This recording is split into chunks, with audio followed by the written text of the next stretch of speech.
What's up, ladies and gentlemen? Omni-sensei here with What If I Was Reborn in Marvel as Dr. Doom? Part 5. If you enjoy this type of content, please, if you see the like button, gently sledgehammer him. Subscribe to the channel if you haven't already done so. Remember to check out the original story linked in the description. Without further ado, let's get into the rise of the Bringer of Doom.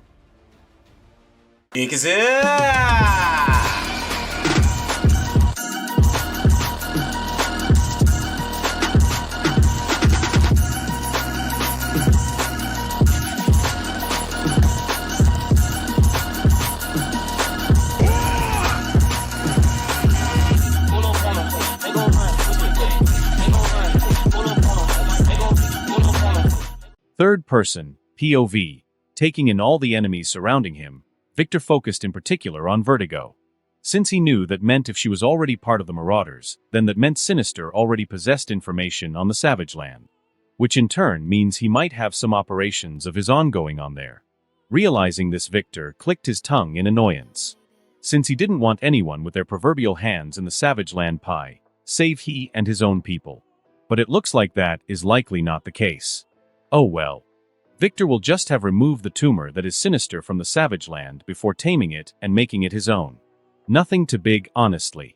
Especially since Victor has now decided to make it his mission to erase all traces of Sinister from the universe. A task he is already relishing in seeing to completion. But first things first. Doom has to deal with the cannon fodder before him. So he cracked his neck from side to side. All right. Time to begin, he said. Then before any of the Marauders could blink, Victor crossed the distance to Vanisher as if by teleportation. But it wasn't, for Victor had simply used his superhuman speed to do so, and then planted his left hand straight through the man's chest. Ack. The moment this happened, Vanisher spat up blood. Then before he could do even more, one thing, Victor ripped his spine out of his body through the hole he had in his chest. Once this happened, all light disappeared from Vanisher's eyes, and he fell backwards onto the ground, dead. Seeing this, the other Marauders present got a mix of shocked and terrified expressions on their faces. Though Victor paid them no attention. Instead, he simply threw Vanisher's spine onto the ground next to his body. He then turned his attention to Blockbuster and jumped up and threw a right hook at his head, which connected, knocking Blockbuster onto the ground, flat on his back, his head caving in from the punch, leaving him dead. Seeing this, Victor clapped his hands together, as if he was getting dust of them. Then once he did that for a few seconds, he turned his gaze to the other remaining Marauders, all of whom were looking even more terrified as the seconds passed by. It seems you all have finally realized the folly you made in attacking me, Victor spoke. Unfortunately, you have realized your mistake too late, and now you will pay for it with your lives. Just as your boss, my mistake, your master Sinister will. When I get my hands on him, he explained, shocking the Marauders even further, since no one was supposed to know they worked for Sinister. Yet this king of a small nation, a man that Sinister told them would be an easy target to kill, did. But as Victor spoke to them, the Marauders finally realized just how wrong Sinister had been. That he had rung a bell he shouldn't have. One that would likely be his undoing. Shit. Vertigo said. Then right after she did, Victor closed the distance between them, and took hold of her head with both his hands. Yes, you are INSHIT indeed, my dear, he spoke. Snap. Then without any hesitation, Victor twisted Vertigo's neck 180 degrees, killing her. As her body dropped to the ground, Victor focused his attention. Grey Crow. No. Freaking stay away from me, you monster. Grey Crow, beginning to fire the guns at Victor. But none of his shots did a single bit of damage. Seeing this, Grey Crow couldn't believe it. But before he had a chance to come to terms with what he was seeing, Victor raised his right hand in his direction and unleashed powerful bolts of electricity, which struck Grey Crow and forced him to the ground, the man dropping his guns as his body convulsed. Ag. Grey Crow screaming in agony as the electricity assaulted his body. Though as this happened, Victor noticed both Ares and Hans starting to charge straight at him. But before either could reach him, Victor raised his free hand in their direction and blasted them both with atomic energy, disintegrating their body, until nothing but a few pieces of bone remained. After he did this, Victor then focused his attention back on Grey Crow and stopped electrocuting him. but only so he could delve into the man's mind with his telepathy and extract every relevant piece of information related to Sinister and his operations.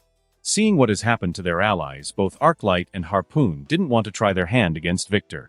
So the two of them turned away and got ready to run.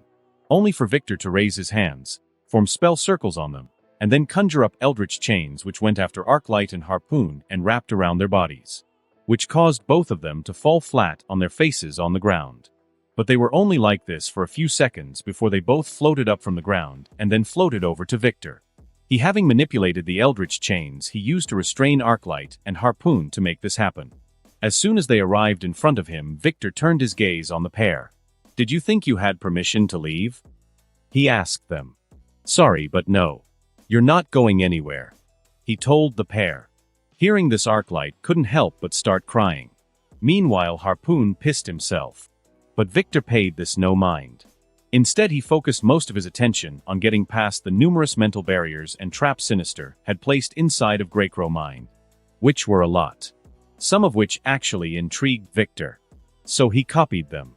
He also eventually got what he was after, which turned out to be a list of locations of several of Sinister bases. One of which one of his clones was at right now. The same one who had apparently given the Marauders their orders. But not to kill Victor. No, instead it was to capture him. Also, Sinister could turn him into his puppet. Upon learning this, Victor couldn't help but laugh. "Sinister, turn me into his puppet? Now I feel insulted," Victor thought. Since he could let a lot of things go, but someone thinking they could turn him into a puppet, that was a slight he could not forgive. Moving on. After getting what he wanted out of Greycrow Mind, Victor used a blast of atomic energy to disintegrate him. Just like he did with Ares and Hans. Once he did, Victor turned his attention to Arclight and Harpoon. "Please. I'm sorry. I won't do anything to you ever again. Please." Only to find Arclight begging for her life. Seeing this, Victor snorted. "Pathetic. You beg for mercy even though you would have shown me none if I was simply an ordinary human. You disgust me," he said. Then with that, Victor flicked his wrist, using his telekinesis to turn both Harpoon and Arclight's heads 180 degrees, killing them both. Now all the Marauders around him dead. Once that was the case, Victor collected any of the remaining Marauders' bodies. He then returned to the side of his Doombots and his 2 Spartan bodyguards, waiting until the reinforcements he has requested arrived, which they did 5 minutes later. ALDF veal decloaking. Since Victor had already figured out cloaking technology and applied it of his people and his country, it landed right in front of Victor's group. Its rear ramp then lowered and a small contingent of fully armed Spartans came running out. When they did, they began covering the area. Meanwhile, the one leading them, Zod, who was wearing his armor, walked straight up to Victor. "My Emperor, are you well?" Zod asked. "I am Zod," Victor replied. "For those that attacked me were nothing special. They were simply the pawns of the one known as Sinister, who apparently wanted this group I dispatched, known as the Marauders from what I gleaned from one of their minds, to capture me so Sinister could put me under his control," he explained. Zod's getting a furious expression on his face, and his eyes beginning to glow red the more he heard Victor speak. "Filthy animal," Zod exclaimed. "To even dare think he could control our Emperor. No, to even attack him is outrageous," he shouted. "Sinister has just signed his death warrant," Zod spoke, since he already knew of the man, given how much knowledge Victor had implanted in his and shared with him. Not only Zod, but the other Primarchs too. "He has," Victor agreed. "But do not let your anger control you, Zod.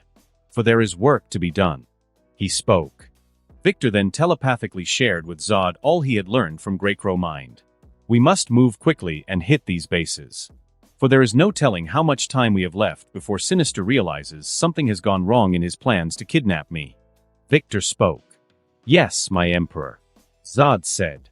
"We're moving out," he called to the Spartans. "Yes, Primarch Zod," they exclaimed. The Spartans then began loading back into the VTOL, taking the bodies of the remaining dead Marauders with them, under Victor's instructions, since he wanted to study them at a later date. Soon everyone was loaded back into the VTOL. After the battle site had been completely cleaned, of course. Once it was, the craft took back off and recloaked. While this happened, Victor began contacting his people, quickly beginning to organize a strike against all the bases belonging to Sinister he had just learned about. Since it was time for the man to feel the wrath of doom. Appalachian Mountain Range, New York. Something is wrong. That was the singular thought that had been passing through the mind of the Sinister clone, as he worked in one of the many secret facilities that had been established by the original for the past 6 hours. Ever since he dispatched the Marauders to capture and bring him the King of Latveria, Victor von Doom. A man who was becoming a thorn in his side very quickly. Seeing as how Doom had likely been bringing mutants and their families he had been observing to his country, Latveria. Though it's not like Sinister could actually prove it. Since Latveria was proving impossible for him to infiltrate using any manner. Whether through technological means, or even trying to insert one of his many spies into the country, nothing worked. The nation was on complete lockdown. Same for anything or anyone affiliated with Latveria who was outside of the country. This stroked Sinister fury. Which is why he put a bounty of Doom's head. Knowing that if their king died, then Latveria would fall into disarray and he could finally get into the country. But even that plan was getting nowhere. Since any assassin of mercenary who took the job mysteriously disappeared right after accepting it. And even after Sinister increased the price on Doom's head, no one would touch the contract. So getting tired of waiting, he just decided to put his own people on it. The Marauders. But it looked like even they were having difficulty. Damn it! The Sinister clone cried, slamming his right fist down on the table in front of him. He's just a king of a third world country. How hard can it be to deal with him? He asked. Asterisk boom. Boom. Boom. Asterisk then right after the Sinister clone asked his question, he heard several explosions go off. As well as klaxons positioned all throughout the base. What the hell? Sinister cried. Moving over to a computer terminal in the room to access the base's security systems. Only to find himself locked out. Since some sort of outside program was moving through the base's systems and taking control of it. What, impossible? The Sinister clone exclaimed. No, it is possible. A voice suddenly spoke up. The Sinister clone, recognizing its owner. Doom. Yes. Sinister. It is me. Victor replied. No, wait, you are not him. Just that pathetic man's clone. My mistake. He said. You think simply because I am a clone I am less dangerous than the original? The Sinister clone asked. You foolish Homo sapien. No, it is you and your creator who are foolish. Victor replied. Foolish in your attempts to attack me. And now you are paying the price. He said. Big words from a man who won't even face me head on. The Sinister clone retorted. Only to hear the doors to the lab he was in opening behind him. When he did, the clone turned around to see Victor in his armor standing there. Several Doombots flanking him. Victor holding a shotgun in his hands. One which he raised and leveled at the Sinister clone. Then without any hesitation pulled the trigger. The shot from the shotgun hitting the Sinister clone square in the chest and throwing him back into the wall. Courtesy of the ammo Victor's weapon was loaded with. Which was a new type of round his military R&D department had developed, which was known as the tremor bullet. A bullet which emitted several shockwaves through a target once it hit it. A devastating effect, especially on living targets, for various reasons. Even against someone like Sinister, or a clone of him. As the Sinister clone picked himself up out of the wall, since he had made a small impression in it, he was suddenly forced back. Since Victor had just shot him again. While he, and the Doombots following him, closed the distance to the Sinister clone. Whereafter they did, Victor summon forth eldritch energy chains to restrain the clone. Once he did, Victor shot him in the face. Making the clone scream out in pain. Even though his face regenerated. Since a healing factor was one of his, and the original's powers. You were saying how I couldn't face you earlier. Well, here I am. Victor spoke. The Sinister clone snarling at him. But not being able to do anything else. Given he couldn't break out of his restraints. You impudent fool. The clone snarled. Do you fully grasp who you are dealing with? Oh, believe me, I do. Victor replied. A sad man, who enjoys manipulating the lives of others. Too afraid to deal with the one manipulating his own directly. Whose name is Apocalypse. He spoke. Hearing this, the clone lost the angry expression on its face. Instead it got a blank one. How do you know that name? The sinister clone asked. Oh, I know many things. Victor replied. I know how Apocalypse turned your creator into his little bitch. I know he doesn't have the balls to deal with him himself. I even know you two have a psychic link, and he's getting all of our conversation right now. He revealed. So the real Sinister, wherever you are, hear me now. I will not rest until all you have built, all you have created, and all your plans have been destroyed. And then just when you think things can't get any worse, when you fall into the truest depths of despair, then I will appear before you. To show you things can get worse. And you have only yourself to blame. For you decided to mess with Doom. So Doom will mess you right back. Then once Victor said his piece, he summoned forth a concentrated blast of atomic energy and blasted the sinister clone, disintegrating it entirely, not leaving a single trace, flipping his green cape afterwards. Let's go.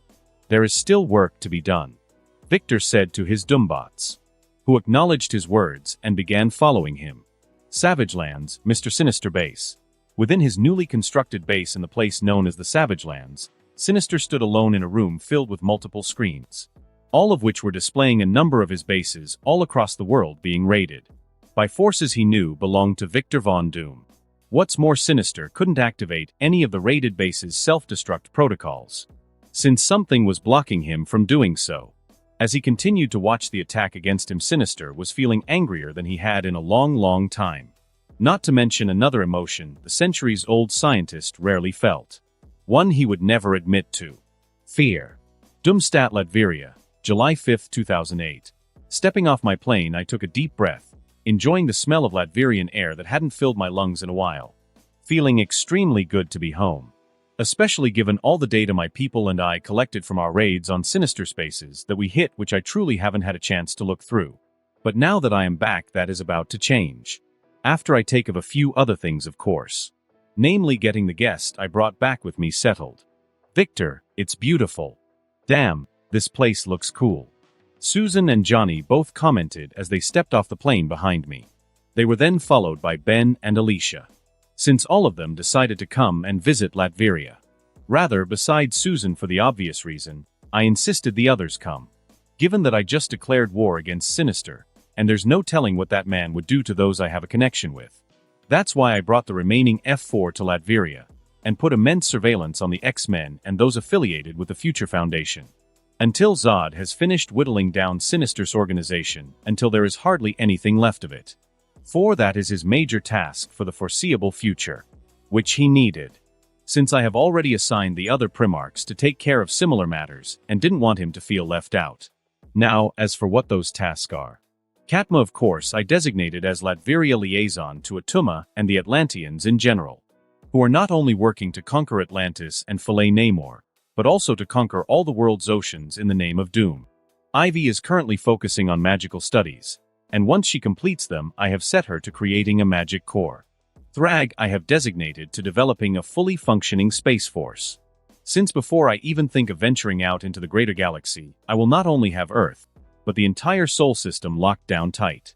In regards to Thaddeus, I have put him in charge of a newly created department focused exclusively in dealing with Latveria's superhuman population, which does not include Spartans and Primarchs. To put it simply, I've created my own version of Canada's Department H, which manages their superhuman team Alpha Flight, both of which exist here. As for why I created such a department, it's because the superhuman population is so diverse. Not to mention I've heard that some of the people who've been brought Latveria have expressed interest in joining the efforts to make the world a better place for their fellow EVOs, like Marco Diaz and even Darwin, which I am all for. But I'm not just going to throw them into the water and hope they learn how to swim. Oh no. I'm going to make sure they, and others who show similar interests, in the future have all the tools and resources necessary to accomplish their goals. Hence the creation of Providence. Moving on. After the remaining members of the F4 and Alicia stepped off the plane, everyone else I had taken to the USA stepped off behind them. As they did, several hovercars arrived at our location. Whoa. Johnny said. Anti-gravity vehicles. Susan mused. Just like the Fantastic car. Ben said. Yes and no. I replied. While similar, my design is completely different from the one Reed used. I told them. Anyway, let's end the conversation for now. We can continue more at my home, I said. Hearing me, the F4 agreed.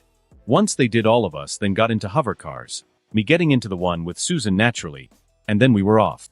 Flying through the city, which Susan marveled at, we eventually arrived at Castle Doom, where we all then exited the hover cars. Holy shit, you actually live in a castle like royalty, Johnny exclaimed, upon laying his eyes upon Castle Doom. When he did, I put a wry smile on my face. Well, I am the ruler of this nation, Johnny. So of course I live in a castle. I mean, where did you think I lived? In a small cramped one-bedroom apartment. No, but I mean, you live in an actual castle, Johnny said again. It's just a little unbelievable, he admitted. I don't see why. Many monarchies that still exist in the modern era live in castles and palaces just like me. Like the British royal family, or the many Middle Eastern royals. I spoke. Heh, Doom's got you their matchstick. Ben spoke, earning him a dirty glare from Johnny, which he easily ignored. The rest of us also ignored those two as they began engaging in another one of their usual banter sessions. Instead, we all began moving to do our own thing. Me easily convincing Susan to allow me to show her the throne room. Jessica joining us, mind you. In no time at all, the three of us arrived at the throne room's entrance. Once we did, the Doombots, that always stood guard outside of it, opened the doors to the room to let us in. When they did, our trio entered the throne room. The Doombots closing the doors behind us once we did, leaving the five of us alone. Since Lucia and Zora were in the throne room waiting for us. For I had sent them messages, asking them to be. Noticing Lucia and Zora, Susan looked in their direction. Oh, hello, Lucia. Good to see you again after all this time. Susan spoke to her. She then looked at Zora. And you are? She asked. Her name is Zora Vukovic, Latveria Minister of Defense. I spoke, walking up to Zora and giving her a quick kiss on the lips. Victor, Susan exclaimed. But I ignored her and instead turned to Lucia, planting a kiss on her lips as well, before turning to face Susan, who had a look of shock, pain, and slight anger on her face all mixed together. Susan, my dear, allow me to explain, I said. Explain what? That you're some playboy who thinks it's okay to kiss two women in front of the one you've gotten PRMHM. Before Susan could say any more, I crossed the distance between us and silenced her with a kiss. One she definitely could have forcefully stopped but chose not to, telling me quite a lot. Breaking our kiss, I ignored Susan's shocked expression once again and pulled her into a gentle embrace. It's not what you think, Susan, I softly told her. I'm not the kind of degenerate man who would simply display affections towards any woman that caught my eye. The truth is, I feel for Lucia and Zora, along with potentially a couple of other women, what I feel for you. Love, I explained. Which is not a lie.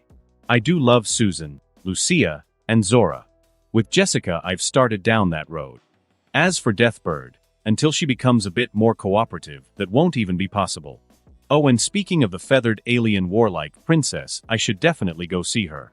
Since I haven't in a few months, and I don't want her to think I'm neglecting her or anything. Unless she's into neglect play.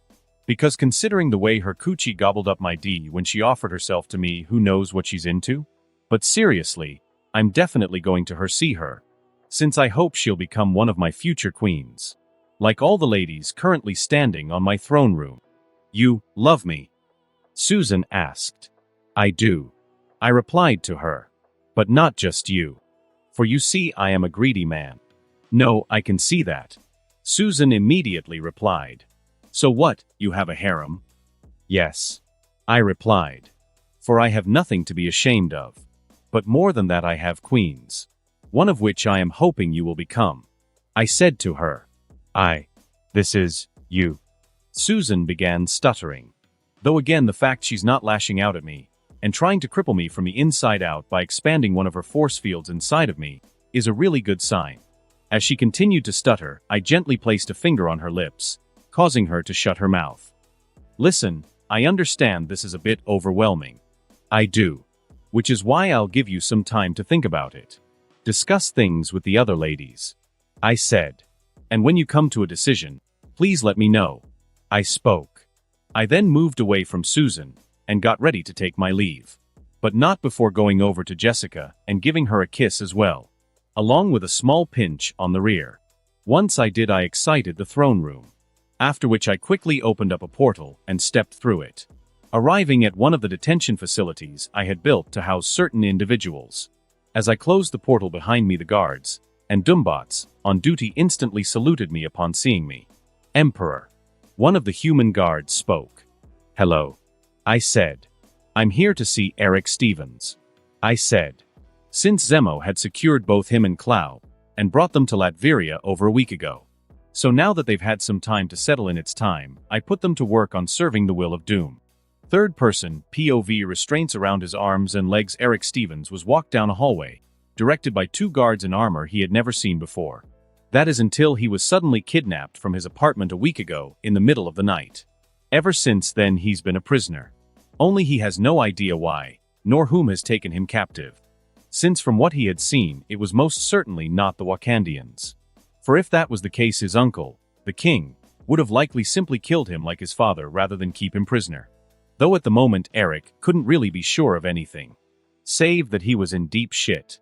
The guards continuing to direct him, Eric soon found himself in front of a door, which he was ushered through. Then as soon as he saw a man, seated at the table in the middle of the room, eating ribs. Seeing this, Eric blinked a few times to make sure he wasn't hallucinating.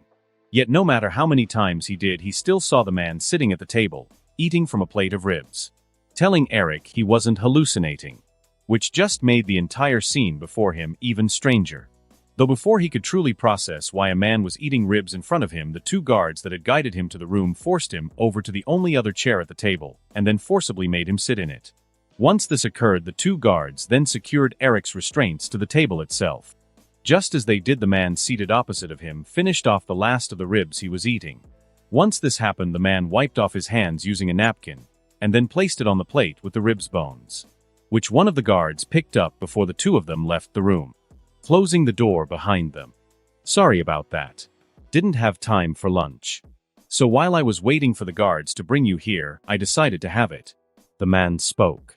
As he did, Eric observed him, finding the man's face surprisingly familiar, until eventually his identity came to him.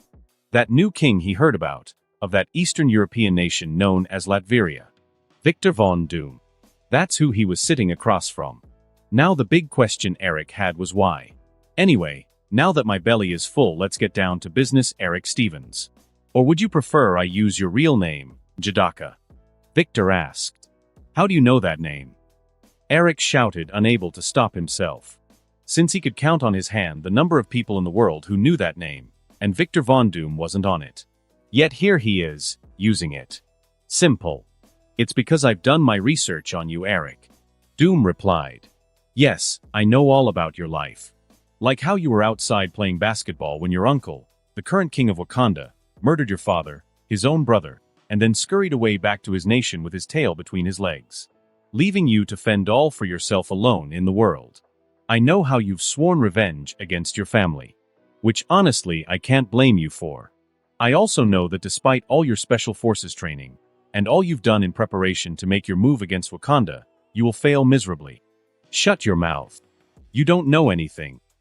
Eric shouted, struggling against his restraints, while Doom simply watched him. Then when Eric calmed down, he resumed speaking. No, actually I know a lot. Like how the Black Panther isn't a normal human being. Oh no, they are an enhanced individual. Being they possess superhuman capabilities, like strength, speed, senses, etc. To say nothing of the vibranium technology they have access to. So someone like you, who has access to none of these things, will never stand a chance against the Black Panther. He explained. Shut up. Eric shouted. I have a chance. I'm a prince of Wakanda. He spoke. Doom snorting at Eric's words. If that's what you're betting on, then you truly are more foolish than I thought. Since so, what if you are a prince of Wakanda? It didn't stop your uncle from murdering your father. You seem to keep forgetting that. Victor spoke. You. Eric screamed. Yes, me. Victor replied. The man who will help you realize your dream. But of course, only to further my own goals. He said. Victor then used his telepathy and started going to work on Killmonger's mind. twisting it, and by extension, him to serve his own needs. Since just like the rest of the world, Wakanda shall bow before doom. Here you are, Ms. Storm. A castle maid spoke, placing the cup of coffee in front of Susan she had asked for. Thank you. Susan replied. Of course. The castle maid said. She then left, leaving Susan alone at the table she was seated at, where Lucia, Zora, and Jessica were all seated as well. An assortment of little cakes and other snacks assorted on trays in the middle of the table before the four women, who were all in the large garden of Castle Doom Victor had constructed, to make the grounds of his home even more beautiful. Now as to why the four women are like this, after Victor left them in the throne, seconds after he revealed he wanted all four women to become his queens, the other three brought Susan here, so they could chat with her in a more comfortable setting. Though honestly, Susan was at a complete loss for words, given that she just found out the father of her children had a harem, and wants her to be a part of it. Susan has seen anime like this before, thanks to Johnny, but never did she dream her life would one day start resemble one. The prospect was making her head spin. Susan, are you okay? Though that stopped happening when Lucia called out of her. Yes. I'm no, you know what, I am far from fine. Susan said.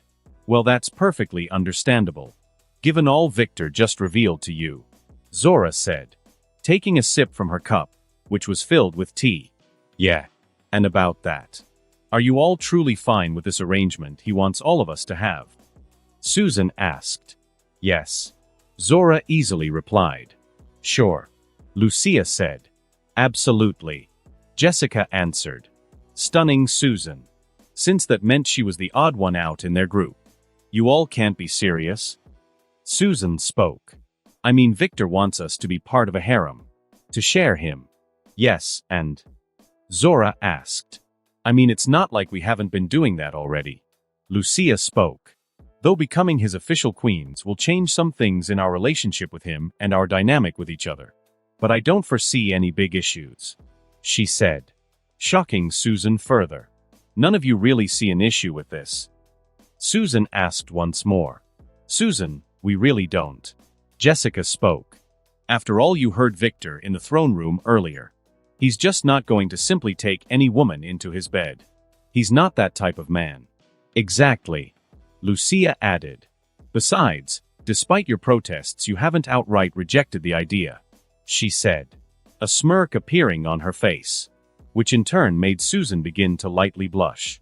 I mean, still, this could cause many problems. Such as? Jessica asked. Like with the people of your country. To say nothing of what the rest of the world would think. Susan spoke. First off, our people would be fine with it, Lucia said. Especially since polygamy isn't illegal here like for a majority of the rest of the world. Secondly, screw the rest of the world. This is our business and no one else's, she explained. Lucia is right, Susan. Zora added. Besides, to me it seems like the excuses you are coming up with are more for yourself than the rest of us. Not true, Susan denied. Oh, but it is, Zora replied. Come now, Susan, there is nothing to be afraid of. Victor cares for you. Otherwise, he wouldn't have gone after you in the first place. You are going to be the mother of his first children. He won't abandon you. So please, don't abandon him. Yeah, and also, don't you want to experience Victor's full might in bed? Jessica asked. What are you talking about? I've already experienced that, given you know. Susan spoke, gesturing to her belly. Oh, my dear Susan, you have no idea how wrong you are, Lucia said. For with your body, if Victor went full force, you would have been crushed. You're joking, Susan asked. But upon Lucia, Zora, and Jessica keeping their silence, Susan realized they were not, which only made her face redder. I can see you're thinking about it, Zora mused. Maybe, Susan admitted. But I'm a foreigner, she added. Would the people even accept me? Hearing this question, the other three ladies smiled. They then glanced at each other briefly before directing their gazes back at Susan. Once they did, Susan didn't have any time to react before they whisked her away to a hovercar, after which Susan was given an impromptu tour of Latveria, where she not only learned more about the country in general, about people who lived in it, along with all Victor had done for them, This, combined with everything else, quickly brought Susan to a decision in regards to becoming one of Victor's queens. Victor, POV, receding from Killmonger's mind, I leaned back in my chair and placed my hands behind my head, putting a smile on my face. Since after 2 hours of work but is now totally mine. If I tell him to jump, he'll ask how high, and if I were to tell him to kill himself, he'll ask what method. Honestly, rewiring his mind is some of my best work to date. Giving myself a metaphorical pat on the back, I basked in the flow of success for a few minutes. But after I had had enough, I sat back up in my chair, stood up from my seat, and then went and knocked on the room door. When I did, it immediately opened, and the 2 Spartan guards that escorted dear old Eric to the room stepped inside. Release him from his restraints, I ordered the 2 guards. After which they both simply saluted me, and then did what I asked, freeing Eric from all his restraints. After they did, Killmonger moved in front of me, and then got on one knee and bowed his head. I smiled and nodded at this. Good. Now, arise, I said. When I did, Eric stood back up to his feet. After which we all left the room together. I then took Eric to Zemo, where I then gave him an injection of my version of the SS serum, and then left the 2 of them so Zemo could begin Eric's training, which would go a long way in allowing him to take over Wakanda when he was finally deemed ready to be sent there. After I did this, I returned to Castle Doom. I then asked the castle staff where Susan was, since I wanted to talk to her about becoming my queen once more. Though it turns out Lucia and the others had taken Susan out of the castle for a full-fledged tour of Latveria. So upon learning this, I decided to head to my lab facility to pass the time until they returned. Not to mention, I had another matter to take care of there. Passing through the portal gate into my laboratory facility, I immediately made my way to its holding cell area.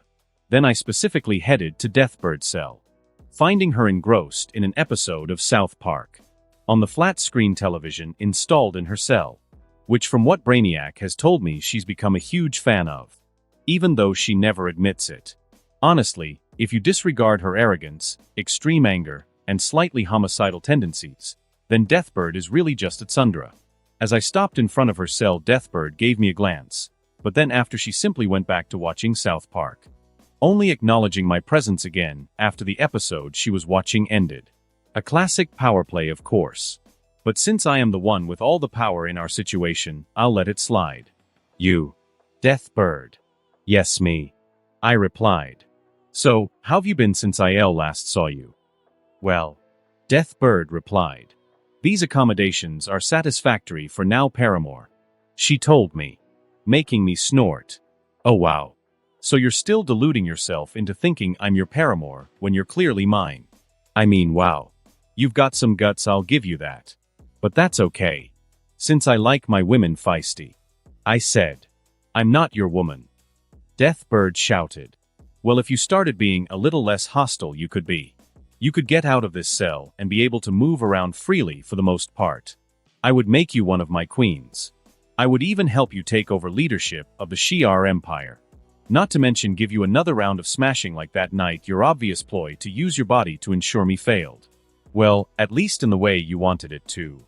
I spoke, giving Deathbird form a once-over with my eyes. You. Cease your delusions this instant.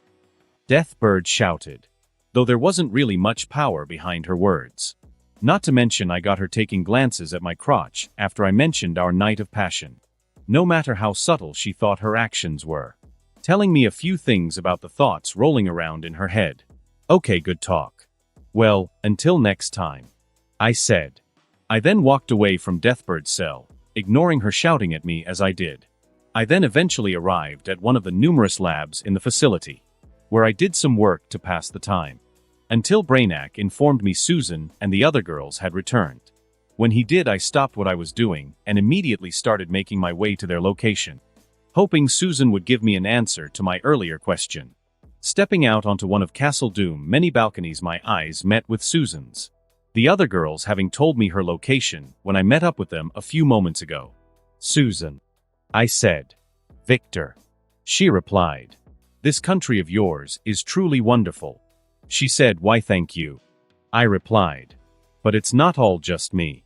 If I didn't have trusted comrades like Lucia and Boris, or the people of Latveria itself didn't put in the effort, then this country wouldn't be what it is.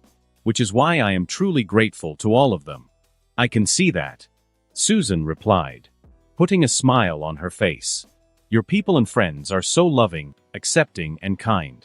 Even to an outsider of this nation like me. Along with all the other outsiders you've brought here. That's why I would feel deeply honored to rule over them. She spoke. Susan, does that mean you accept my proposal? I asked. Yes, Victor. It does.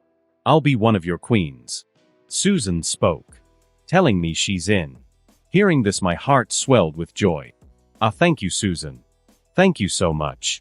I promise you, you won't regret this decision. Ever. I said. Yeah, I don't think I will either.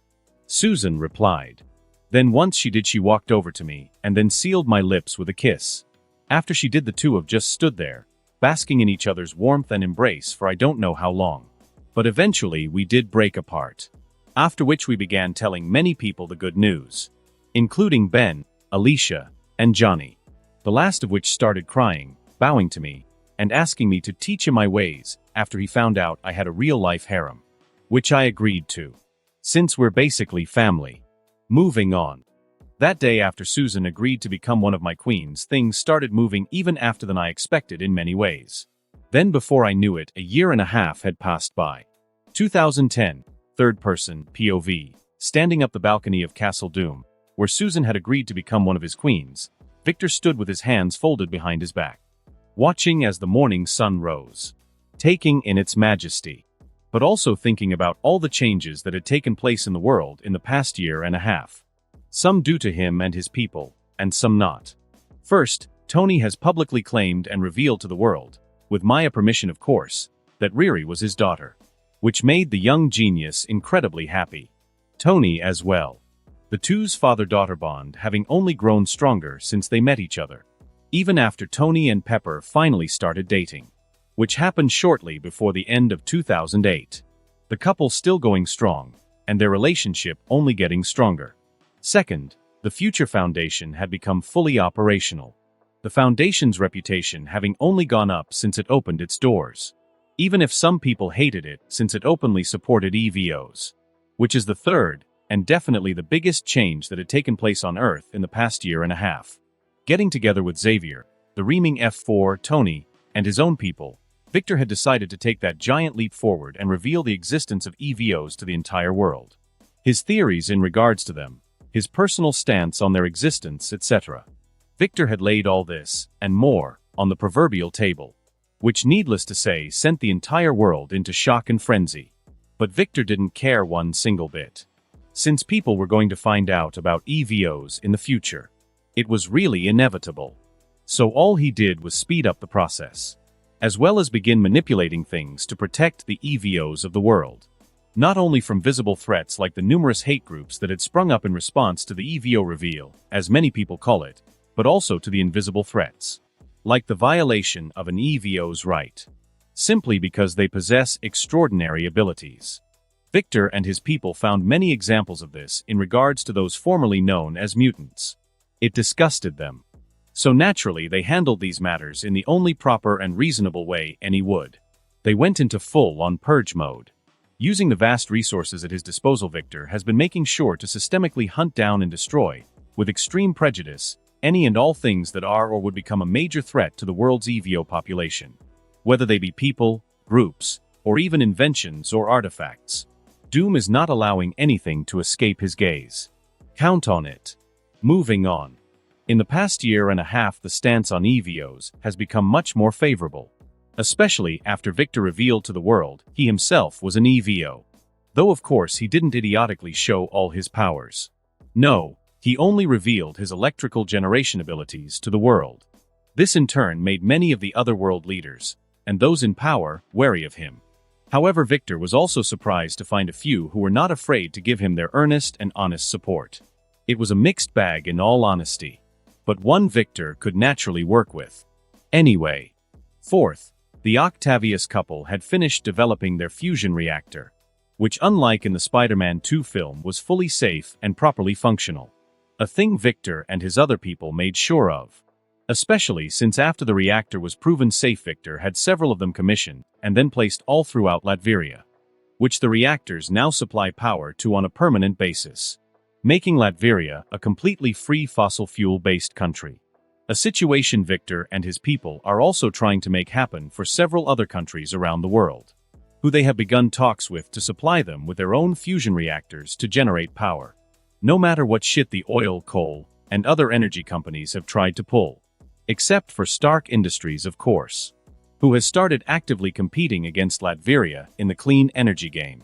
But hey, a little competition never hurt anyone. Plus, Victor welcomes it. So yeah. Fifth, Project Demeter has also come to fruition. Maya having already developed several strain of supercrops using extremis, which are already being grown in Latveria. Victor and his people already in the process of selling these supercrops to various countries across the world. Just like the fusion reactors, which of course have only pissed off even more people. Thus in the past year and a half Latveria and everything affiliated with it and its people have seen a massive increase in attempted infiltration and subversion. Keyword attempted. Since all attempts at infiltration and subversion have been ground into dust. Which will continue to happen. Since Doom shall not allow anyone to stand in his way. Sixth, Victor has started another company, which is known as Excelsior Entertainment. Its name using the favorite catchphrase of the god of Marvel himself, Stan Lee.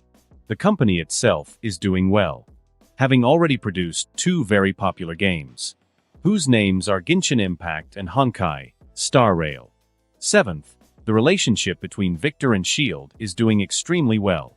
As more thoughts passed through Victor's mind, he suddenly stopped when he heard a familiar voice call out to him. "Good morning, Dad." Hearing this voice, Victor put a smile on his face. He then turned around to face the owner of the voice. "Good morning, Christoph," Victor said. Who was Christoph? His adoptive son, who was turning into a very fine and handsome young man. But he wasn't alone. For floating in the air on either side of Christoph, yes floating, were none than Victor's other 2 children. The first was a blonde-haired boy, whose name was Franklin von Doom, while the second was his elder twin sister, Valeria von Doom. Victor children with Susan having turned out the same name, and appearance-wise, like they did in the comics. The only difference was their abilities. For not only were both of the twins possess super intellect, but they both also possessed the same superhuman abilities, which was the fact they could copy the powers of any other superhuman they came into contact with. Just like Rogue. But unlike her, they would only copy powers. On top of that, they could retain the powers they copied by touch indefinitely, and even combine them.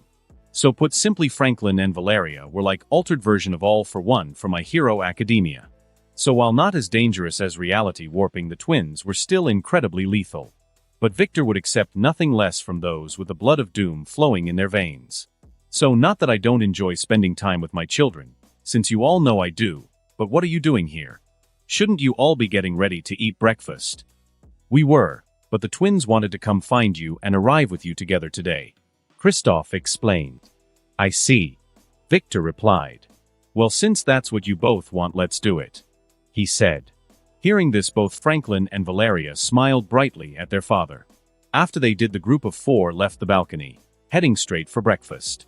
Which was generally how the day started for Royal Family of Doom. Third person, POV, quickly opening his eyes, Remy Lubeau quickly looked around. Since the last thing he remembers was that he was simply enjoying a stroll down the street, before suddenly everything went black. Now here he is. Inside of a windowless room, restrained to a chair, with a collar around his neck. While in front of him are a black man, who is also seated in a chair, and 2 robots. The man and robots Remy immediately recognized upon laying his eyes upon them. For they were part of the group that for almost the past 2 years now had been systemically destroying his employer, Mr. Sinister, bases all across the world, as well as dismantling all of his operations in general. Now it looks like they had caught up with him. Well, looks like this the end of the road for me, Remy thought. Good, you're finally awake. The black man spoke. Now then, let's get down to business. Since I have vastly more important things to do today than deal with a thief like you. He spoke. Hey now, why you trying to hurt Gambit feelings? Remy asked, putting a smirk on his face.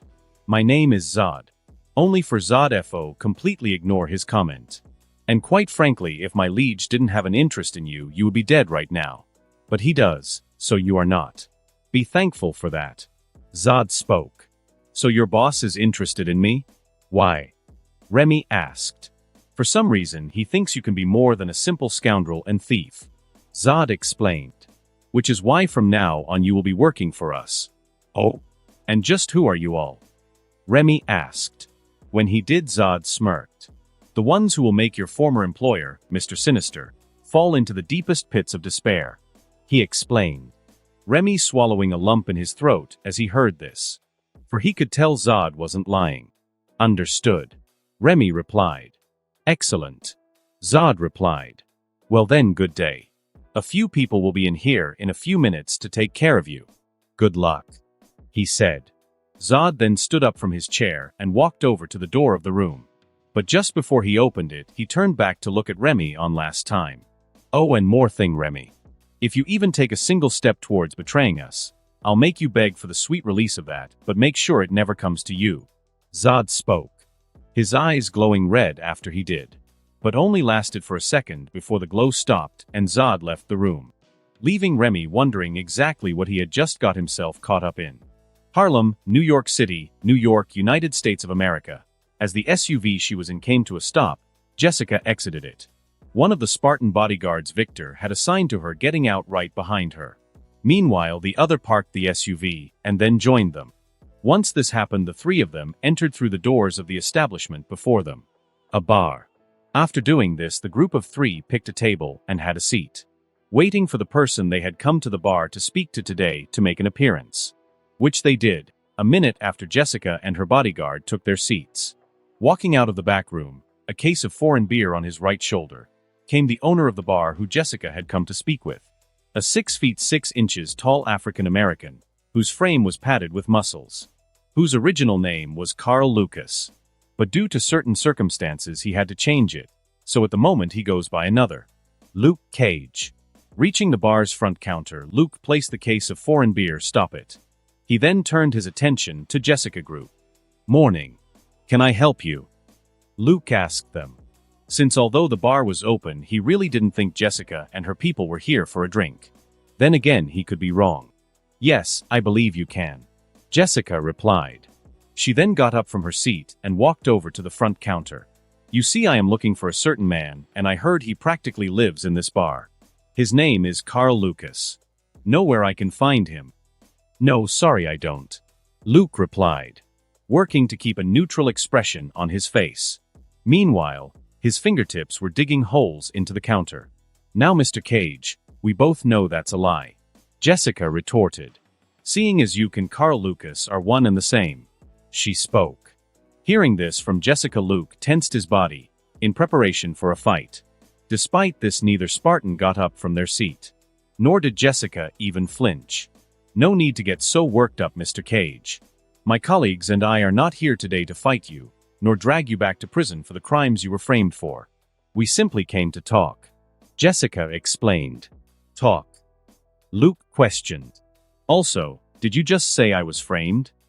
Of course. Since it's the truth. Jessica replied.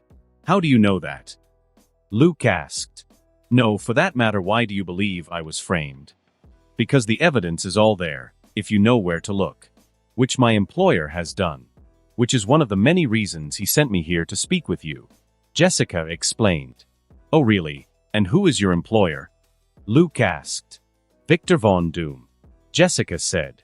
You mean that foreign king that can shoot electricity from his hands? Luke asked. The very same. Jessica replied. Like you, Mr. Cage, my king is an EVO. She explained. Jessica then grabbed the case of foreign beer on the counter and easily lifted it above her head with one hand, making Luke's widen in shock. As they did, Jessica placed the foreign beer case back on the counter. And as you just saw from that display, I am an EVO as well.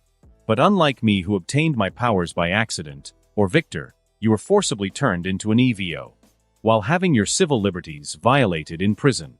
Having no choice but to be forced to participate in an unethical and illegal experiment that very likely could have resulted in your death. Had everything not aligned just right for you. Jessica spoke. So, you know all about me. Luke mused. Jessica nodding her head in confirmation. Okay, so what now? Since despite all your talking, lady, you still haven't told me the real reason you're in my bar right now. Luke spoke. Yes, Mr. Cage, I was just getting to that. Jessica replied. Simply put, my king sent me here today to offer you support. Support, you say? Luke questioned. Yes, support. Jessica replied. He will not only allocate resources to help you clear your name of the false charges brought against you, but will also help in making your Luke Cage identity your permanent one, as well as give you the tools to track down those that put you in your current situation in the first place and deal with them as you see fit. Jessica explained. Okay. So what's the catch? Luke asked. My king wants you to become something greater than yourself. He wants you to publicly use your powers. Put yourself out there and fight for those who can't fight for themselves. Jessica explained. So what, he wants me to be a hero? Luke questioned. Exactly. Jessica said. You see, my king is dedicated to making the world a better place for EVOs in general, and helping them coexist easily with the rest of the population. So to do that, he wants to show the world how EVOs can be a source of hope and a light in the darkness. Wouldn't you like that, Mr. Cage? To show little boys and girls who look like you that anything is possible so long as you put your mind to it and put in the work? Especially those with powers. Listening to Jessica's speech, Luke didn't know what to say. His mind churning and digesting the words he was hearing. Seeing this, Jessica reached into her pocket, took a business card out of it, and placed it atop the counter. I can see that I won't be getting an answer to my proposal today. And that's perfectly fine, Mr. Cage. If I were in your position, I wouldn't easily accept a deal like this either. So take your time, truly think it over, and then if you decided to take it, give the number on this card a call. She explained. Well then, enjoy the rest of your day, Jessica said. She then turned to leave, her bodyguards standing up from their seats to join her. Though before Jessica exited the bar, she placed $500 bills down on the counter. You've got a good bar here, Mr. Cage, and a good bartender. So here's your tip. Jessica spoke. She and her bodyguards then truly took their leave from Luke's bar, leaving the man with a lot to think about. Hell's Kitchen, New York City. Third person POV, entering his apartment. Matthew Murdoch stopped in his tracks, since he could sense someone else was inside waiting for him. Someone he didn't know. Using his enhanced senses, he determined the unknown person was seated on his living room couch, along with the fact she was female. Why, hello there, Mr. Murdoch. Do come and take a seat. This is your home after all, and I did come here to have a proper conversation with you. The woman. Funny. Matt dryly replied. If this is your definition of what it means to try and have a proper conversation with someone, then you and I see the world in very different ways. Now leave, or else I'll call the police. Maybe better yet, so much noise one of my neighbors calls the police. You could do that. But if you did, then I'd be forced to expose your nightly activities to the police. The woman said. Ma'am, I'm sure I don't know the devil of Hell's Kitchen. The woman spoke. Interrupting Matt. I wonder how people would react if they found out someone who is sworn to uphold the laws goes out every night and breaks them? Now wouldn't that be an interesting story of the Good Morning America morning news? Hearing this, Matt felt slightly angered, but he quickly reined it in. For the most part, since he knew he had his interactions with this woman seated before him. All right, you win, Matt said. He then moved to take a seat in one of his living room chairs. Thank you, Mr. Murdoch. My name is Jessica Drew, just so you know. Jessica spoke. So as I was saying earlier, I just want to have a conversation with you. About what? Matt asked. About stemming crime in the city of New York. Jessica replied. You see, I work for the King of Latveria, Victor Von Doom, who has many goals. One of them being making the world a better place. And he does this in various ways. One of which is aiding EVOs he deems worthy of his support, along with their causes. Both categories which you fall into, Mr. Murdoch. She spoke. I see. Matt replied. And how would Victor Von Doom aid me? He asked. First off, he would provide you with a proper suit, instead of those pajamas you wear when you go out and deal with criminals. Secondly, he would work to make it so you could openly work with the police. Third, he would give the law firm you and your best friend Mr. Nelson started some much-needed cash flow, by providing you with reputable clients that can actually pay you, many of whom would be EVOs. He would also do so much more. Jessica explained. Matt, knowing she wasn't lying thanks to his enhanced senses, Still, that didn't mean he trusted her. Not this offer she was presenting for her King Doom. Of course I'm not expecting any sort of answer tonight. Take some time, think about it, discuss it with those you can. And then when you've made a decision, call the number on this card, Jessica said.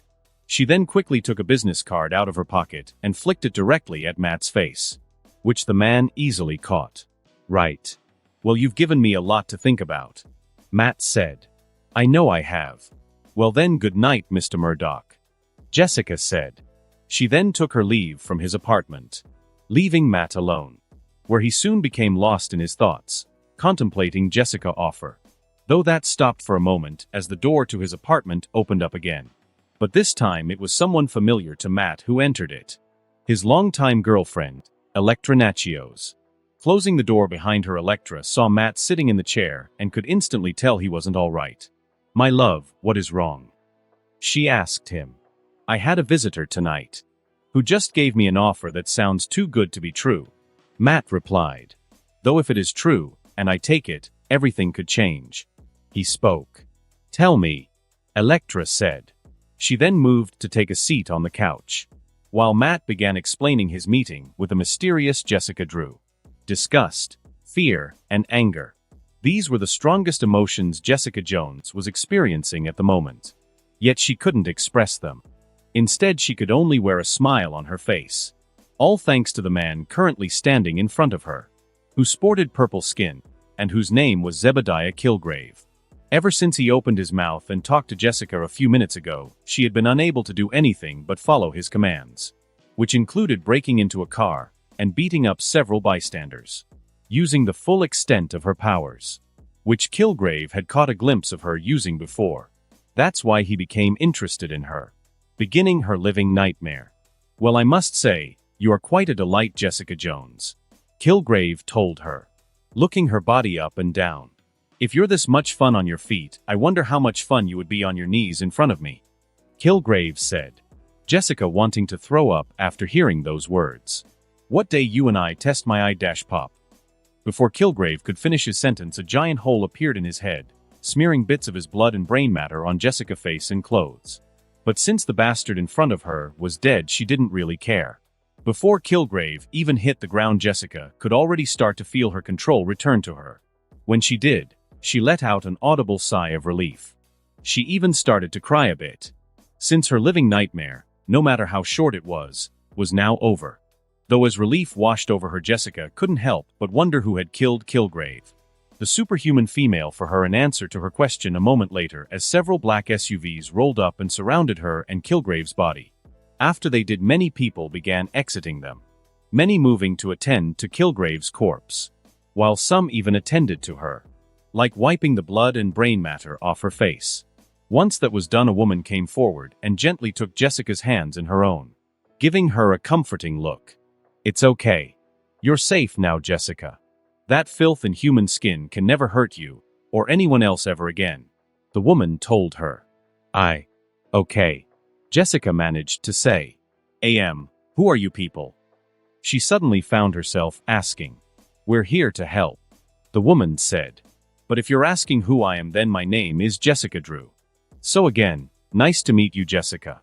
Jessica Drew spoke, putting a smirk on her face, which in turn made Jessica Jones do the exact same thing without even realizing it, which began to dissipate the bad emotions she was feeling and replace them with good ones. Most of all, the feeling of hope.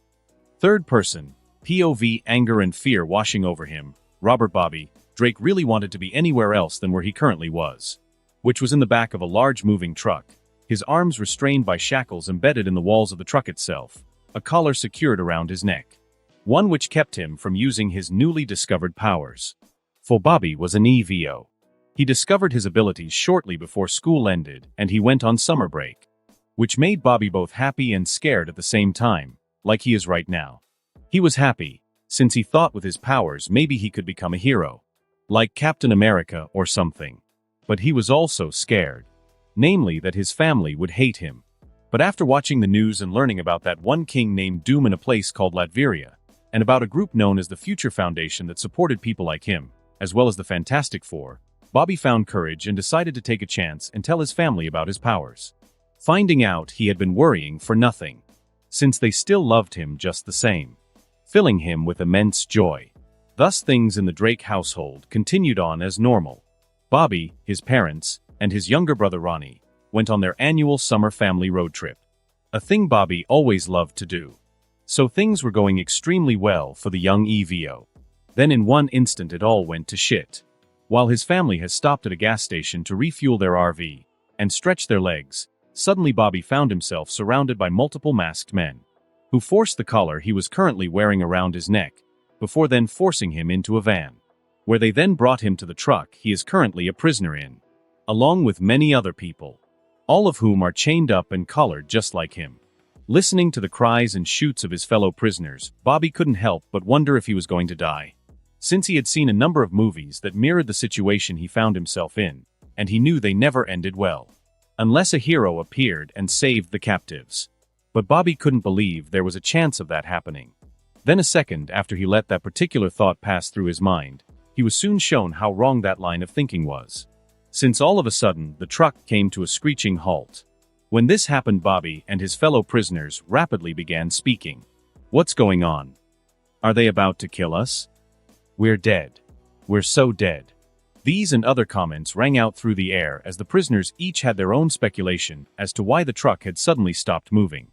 Some more morbid than others, mind you, but speculations none the same.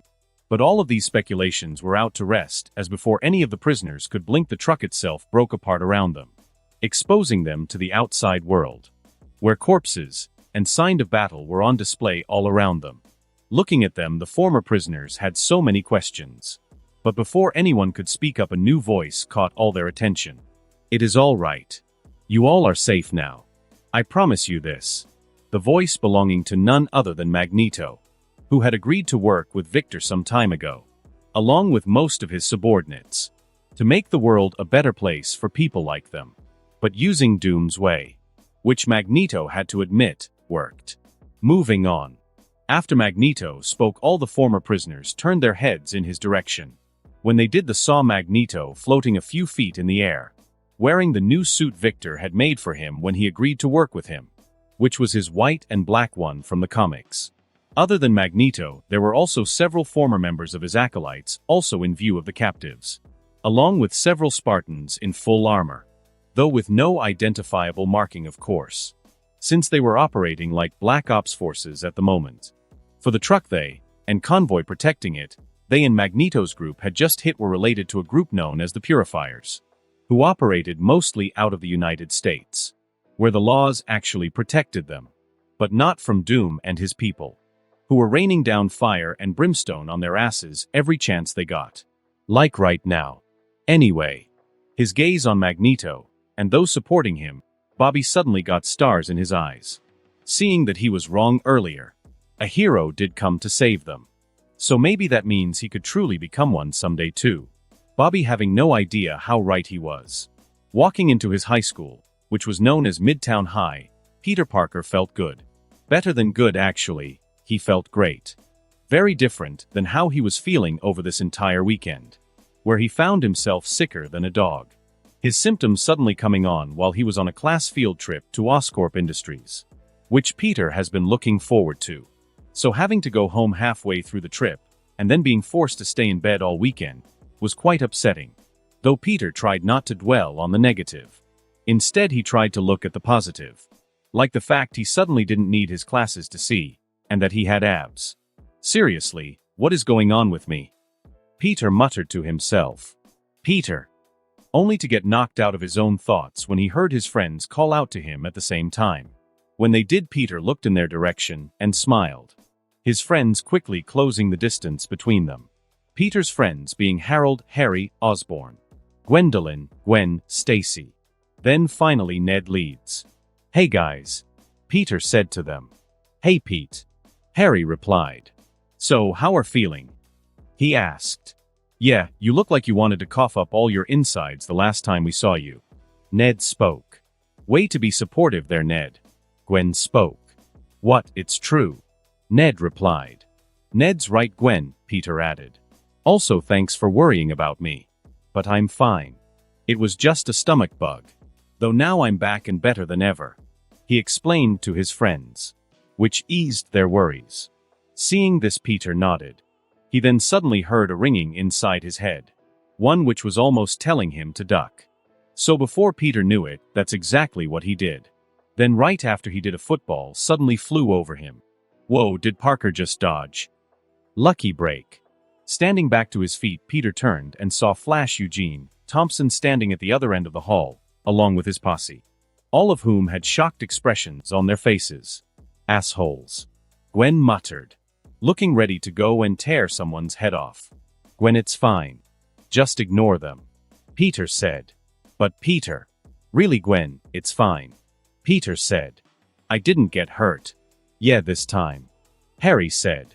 Seems like your luck might be changing, Pete. He spoke. Yeah, maybe, Peter muttered, making a point to figure out exactly what was going on with him after school ended today. Since Peter was sure he was no longer normal anymore, now he wondered just exactly what he was. Third person, POV, sitting on a chair, made out entirely of plants, with a cup of tea in her hands, Ivy leisurely gazes at the people in front of her, all of whom were practicing magic, with her as their main teacher. Since she has completed her own studies in the mystics arts to a level adequate enough for her to be officially named a master, by the order of Camartage, where she had trained her mystical abilities.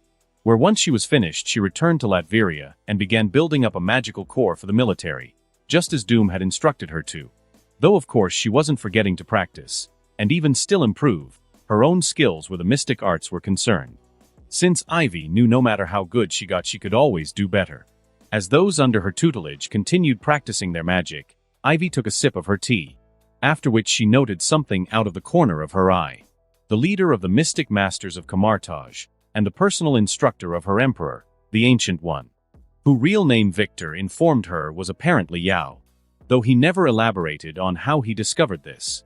She was walking towards one of the many training fields Victor had constructed for people to practice their magical abilities safely, being followed by several individuals, all of whom had been introduced to her by Victor, and who she had decided to take on as her personal students after meeting them. These individuals being the following: Christoph, Wanda Maximoff, Ileana Rasputin, and two new recent additions to the Ancient Ones class, Aurora Monroe, and a young EVO whose name was Megan Gwynn. Seeing this group, Ivy quickly spoke to her own students. Okay, everyone stop, she told them. Hearing Ivy say this, all her student did. They then looked to her. Good. Now, that's enough practice for now. Let's take a break. While also observing the Ancient One and her class. For by watching them, I have no doubt your own magical abilities will improve, Ivy said. Her students all generally nodding at her words. So with that, they turned their gazes to the Ancient One and her class, who had arrived at the training field they wanted to use. Taking note of the gazes now directed at her and her students, the Ancient One couldn't help but smirk.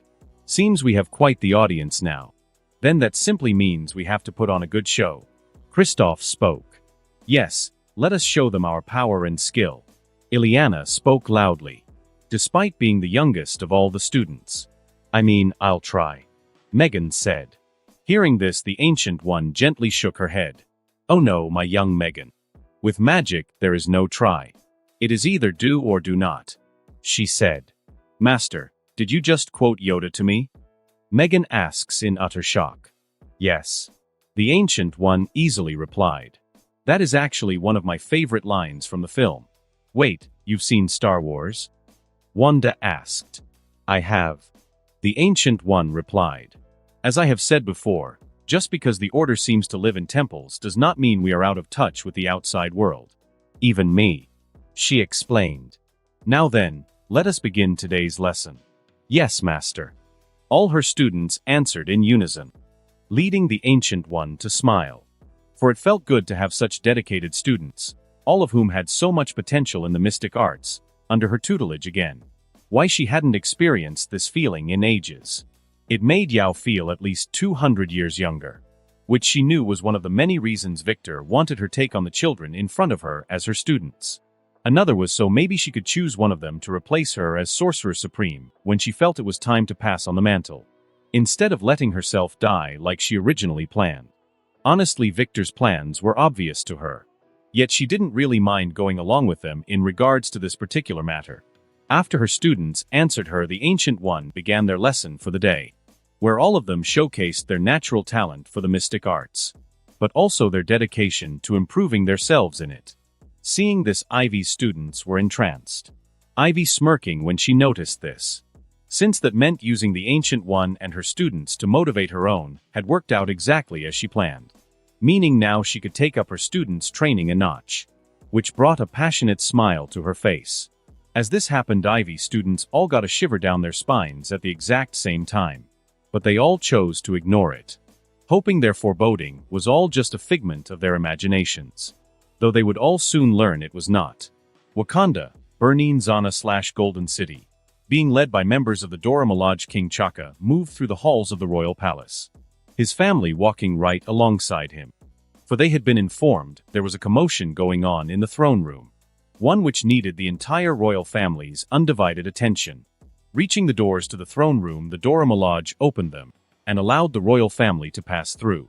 After they did, they took in the room, which was filled with the entire tribal council and even more Dora Milaje, all of whom were aiming their weapons at a man sitting in the chair normally reserved for the king, the dead body of Clow located at his feet.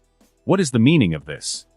Chaka exclaimed, his eyes focusing on the young man seated in his chair. "Who are you, outsider? How did you come to be in Wakanda, know the royal palace itself?" Hearing King Chaka questions, the man simply smirked. "Did you not hear the king, outsider?" Okoye asked the man. "Answer his questions, or we will skewer you where you sit." She spoke. "But if you did that, then just like your precious king, you would be responsible for murdering a member of the royal family," the man said, his words sending the entire Wakandan throne room into utter silence, which only lasted for a few seconds before Amanda broke it. "What sort of nonsense are you speaking, outsider?" She spoke to the man. "It's not nonsense, auntie," the man said. "I am not your aunt," Ramonda replied. "Oh, but you are," the man said, standing to his feet. "For you see, my father was your king's brother, who he murdered." He spoke. "Enough with your lies, outsider." Chala spoke up. "You come into our country, our home, and spew words out of your mouth, when you have no proof to back them up. If you want proof, cousin, just look at your father's face." The man spat. "Very well," Chala replied, deciding to indulge the man's request before dealing with him permanently, only to be shocked when he saw his father's face. It was as white as a sheet, and had a guilty and somber expression on his face. "Father, what is wrong?" Shuri asked him. He knows his time has come to pay for the cowardly acts he committed, for what he stole not only from my father, but me, the man exclaimed. "Oh, and as for who I am, the world knows me as Eric Stevens. But my real name, my birth name, is Njidaka, son of Njobu, and I have come to claim what is rightfully mine." He spoke, loud enough for all in the throne room to hear, which in turn sent the entire room into whispers. Yet Chaka stayed deathly silent, as did one of his oldest advisors and closest friends, Zuri.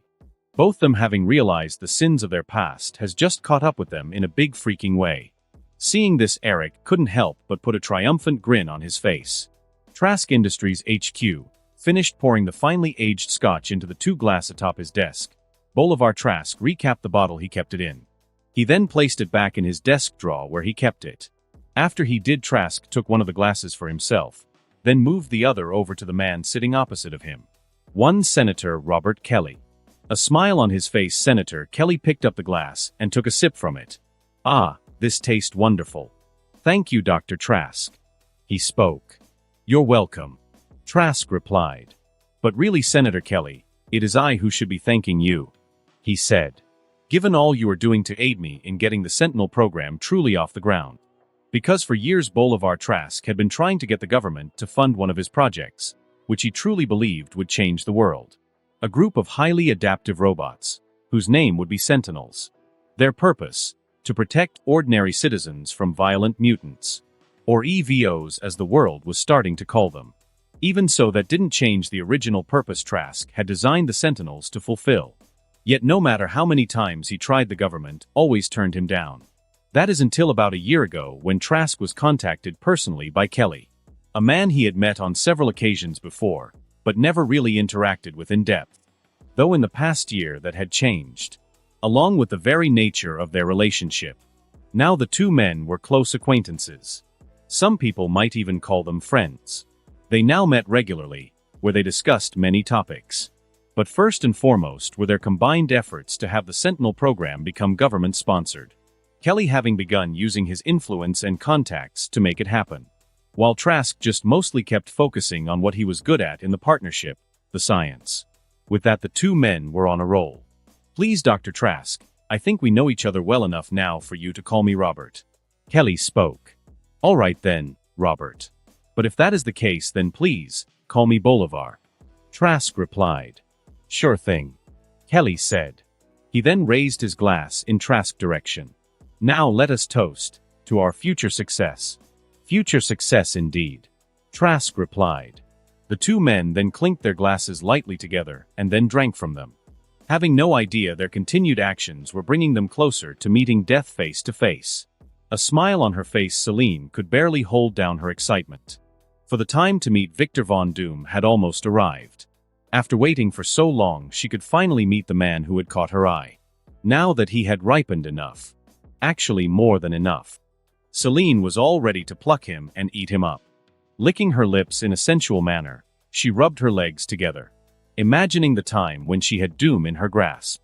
"Oh Doom, I hope you're ready for me," Celine said. "Because I am more than ready for you," she sensually moaned out.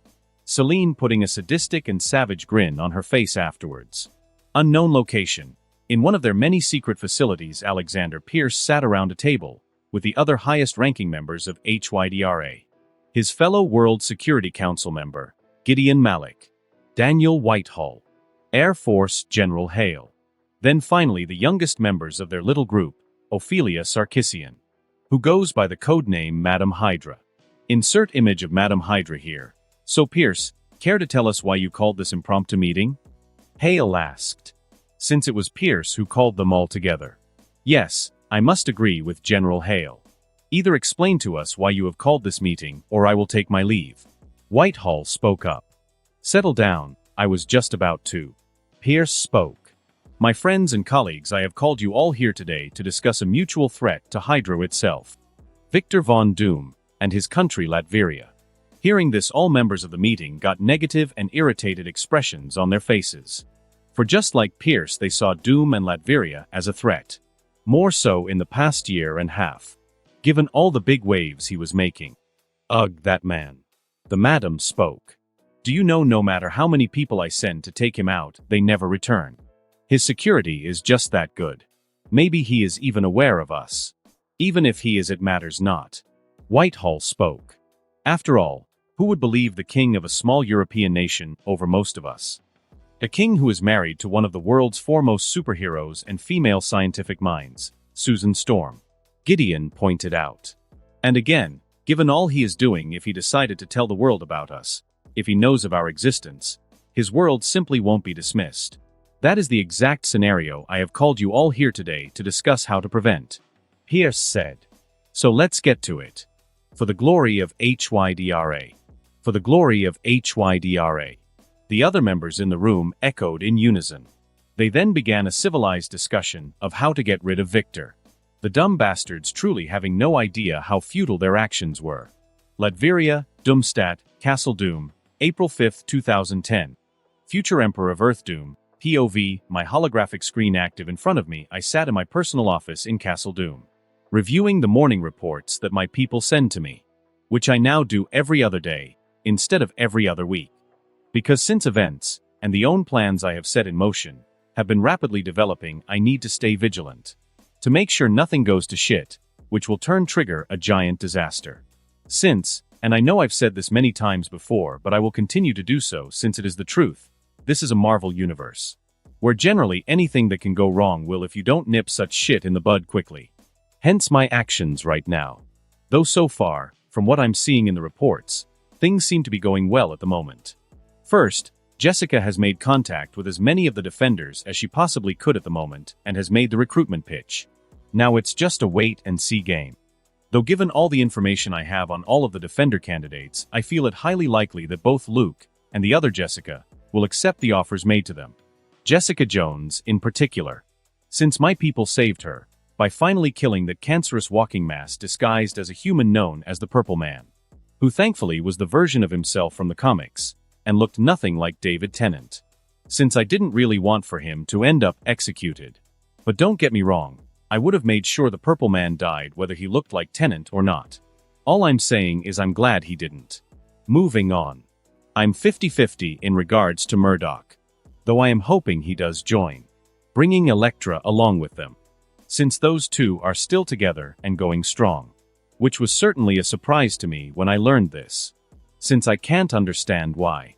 Maybe it has something to do with the fact Elektra Mother is still alive in this universe? I don't know. But I am happy for them. I also really hope they will join the Defenders.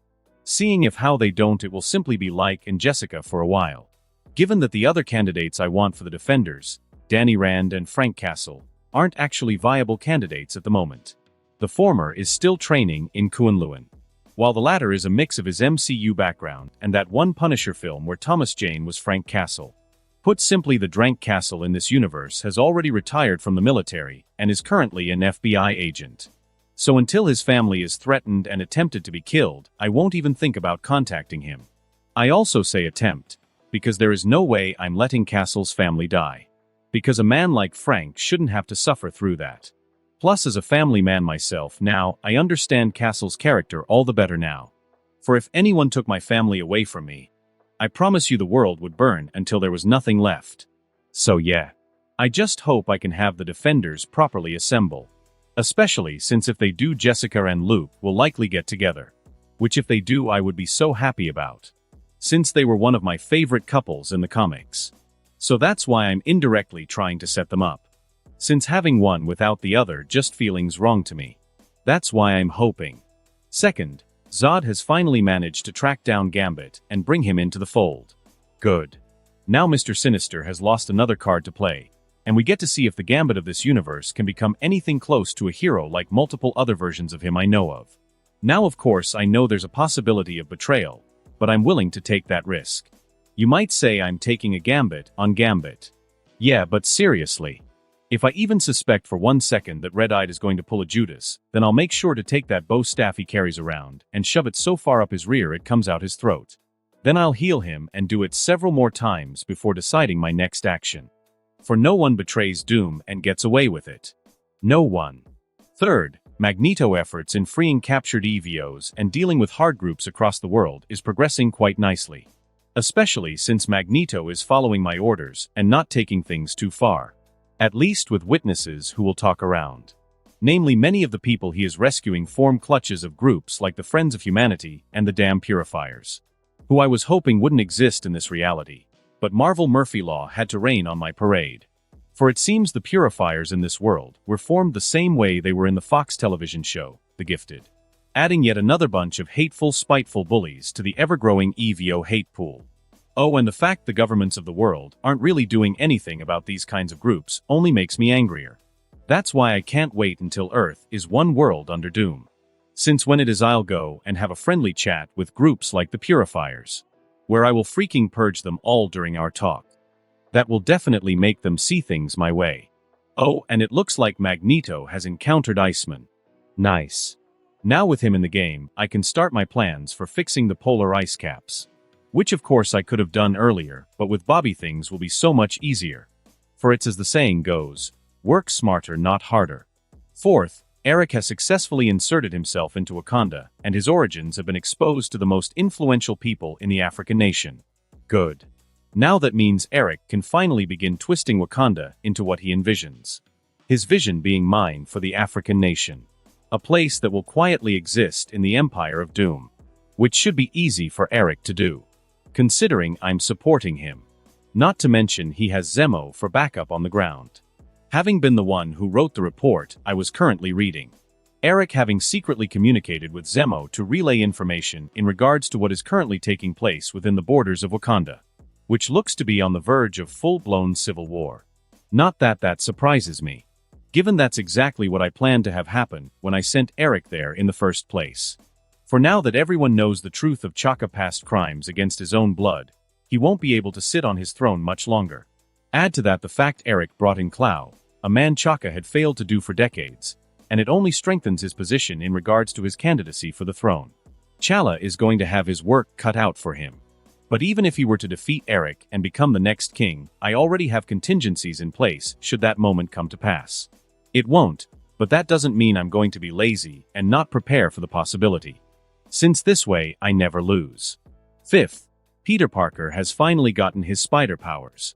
Reading this report, I couldn't stop a smile from forming on my face. For now the OG Spider-Man is in play. So with this information, I can now begin showing him the way. Because there is no way I'll allow the life of this Peter Parker to turn out like I have seen it so many times in the comics, movies, and television shows in my previous life. Where although he was an awesome hero, the rest of Peter life basically sucked. Always late, could hardly pay his rent, his relationships with women never worked out, and let's not talk about the fact most of the time Peter let his immense potential go to waste. Which I am certain is all the result of the words Uncle Ben tells Peter right before he dies. Really, I don't think the man had any idea how much he was shackling and cursing his nephew with those words. For because of them, Peter leaned more towards taking care of Spider-Man than Peter Parker, rarely ever finding a good balance in both. That's why when Doc Ock took over Peter's body in the comics and became the superior Spider-Man, one of my favorite Spider-Man storylines by the way, I had to admit he got several things right. He found the balance between civilian life and superheroics, which is what I'm going to make sure this Spider-Man learns. On another note, I'm also curious to see who Peter might end up. Since although there is no Michelle Jones or Mary Jane Watson in this universe, I did some checking and found out there is a Felicia Hardy, also known Black Cat, one of the 2 sexist feline-themed characters in all of comics. The other of course being Selina Kyle/Catwoman from DC Comics. So Gwen or Felicia, I wonder which one Peter will choose. Then again, maybe I could set him up with both. Food for thought. Moving on.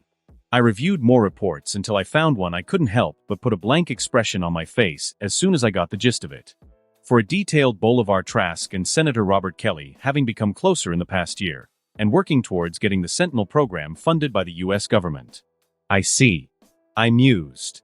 Brainiac, time to execute the kill plans for Dr. Trask and Senator Kelly. I spoke. Since not one damn single Sentinel shall ever exist in this universe, there will be no days of future past bullshit while I'm around. Nor will I allow the likes of Master Mold, Nimrod, or Bastion to even become a freaking thought in anyone's mind's eye. Screw that noise. So it's time for Trask and the good senator to get a meeting with Lady Death herself. Understood, my emperor. Kelly and Dr. Trask are already dead. Brainiac replied. I'm also setting things up so that we acquire Trask Industries after the good doctor's demise. Since I'm sure that's what you've instructed me to do next. Ah, you know me so well. I replied. I then went back to reviewing the reports until I finished them all off. Once I got ready to head to breakfast with my family, where we would discuss our upcoming trip to Monaco. Since despite all the changes I've made, the events of Iron Man 2 are basically right on course.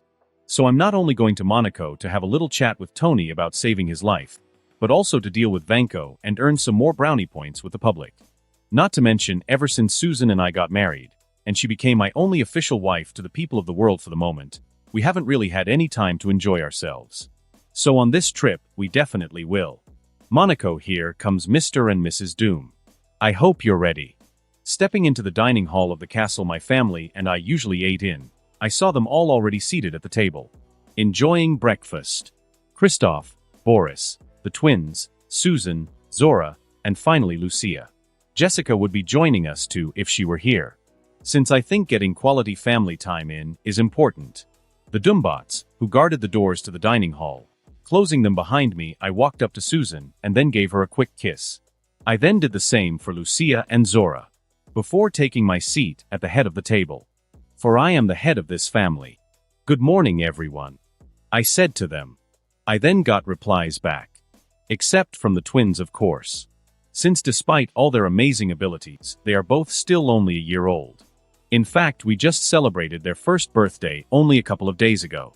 Franklin and Valeria having been born on April 1st, which might have something to do with their mischievous personalities. I guess only time will tell. After I finished greeting my family, I got some breakfast. Even though I don't need to eat.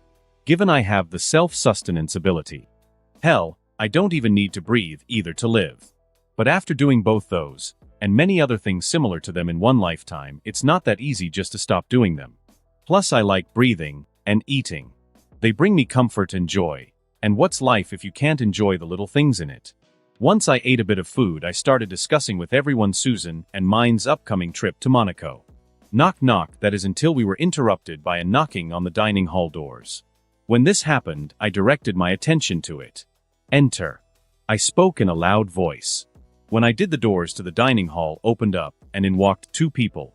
The first was a 6 feet 4 inches female with caramel-colored skin, long black hair, and dark-colored eyes. While the second is a 6 feet 9 inches man with golden blonde hair and deep blue eyes. Their names being Halo and Savage. The newest additions to the Primarchs I created in the past 2 years. What with the other Primarchs being so busy, and with my plans finally starting to come to fruition, I figured we'd need a little extra help. Thus I made these two. Oh, and as for their names, I gave Halo hers, since she possesses the same powers as Halo from DC Comics. Meaning she can create different colored halos or auras around her body, each of which allows her to use a unique ability associated with said halo or aura. As for why I gave Savage his name, it's because all the others I could think of for him didn't fit, and I couldn't name him Beast since that name is already taken by Dr. McCoy. What I mean by all that is Savage has the same abilities as Animal Man from DC Comics. Meaning he can draw on the abilities of animals, even extinct ones, just by thinking about them. Making him one of the most dangerous people on Earth. Likely the entirely galaxy if he can access the morphogenic field and copy the abilities of alien animals, just like Savage Man could do in the DC Comics. But unfortunately we haven't been able to test Savage to see if he possesses this aspect to his powers yet. Since my people and I haven't had any luck getting our hands on any sort of alien animals. So it looks like we'll have to wait until we begin engaging in space opera adventures to see if Savage is truly as savage as I think he is. Also, despite his name being Savage, outside of serious situations, he's a gentle giant. He's basically akin to Android 16 from the Dragon Ball series in that respect. After entering the room, both Savage and Halo got on one knee and bowed their heads to me. King Doom. They said in unison. Greetings. You both may rise. I said to them. So they stood back up to their feet. So why have you disturbed my family time? I asked them. For everyone knows, unless it's a matter of the utmost importance, you're never to disturb my designated family time. We have important news, my king. Halo said. Then tell me. I replied to her. Actually, my king, I think this might be news you should hear privately. Savage suggested. Very well then, Savage. I replied. Come and tell it to me then. I ordered him. Yes, sir. Savage replied. He then walked up to me and began whispering what he had to tell me into my ear. Then when he finished, he stepped back. I see. I said. You're right. That is important news. Excellent work bringing it to my attention. I spoke. Of course, my king. Savage spoke. On another note, we have already begun making the necessary preparations. He said. Victor, what is Savage talking about? What's going on? Susan asked me. Oh, it's nothing big, my dear. I just need to go take care of some business. Which can't wait. Sorry, everyone. I said. It's fine, Victor. Just go and be king. We completely understand. Boris told me. Yes, my love, we do. Zora said. That we do. Lucia spoke. Go, Dad. We'll be fine. Christoph said. You are telling me all about this when you return. Susan told me. The twins then gurgled. All right. I understand, everyone. And thanks. I told them. I then stood up from my seat and left the dining hall with Halo and Savage trailing behind me. Hardly being able to contain my excitement. Since I was finally about to meet Mystique in the flesh. Third person, POV, silently cursing herself, Mystique walked down a hall.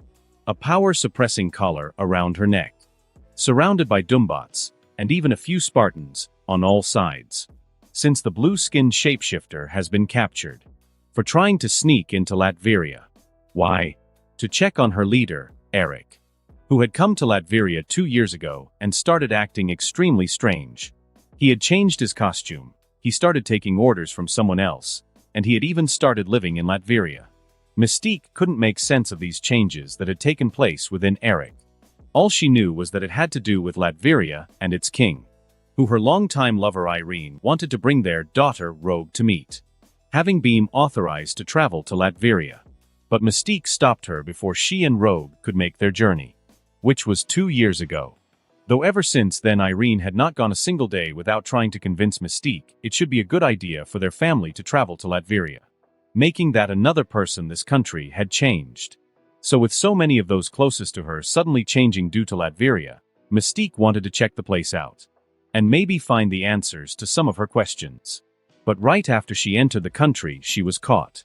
Now here she is, on her way to stand before the king. Reaching the end of the hall where a set of double doors were, 2 more Dumbots stationed outside of it, Mystique faced forward without even flinching.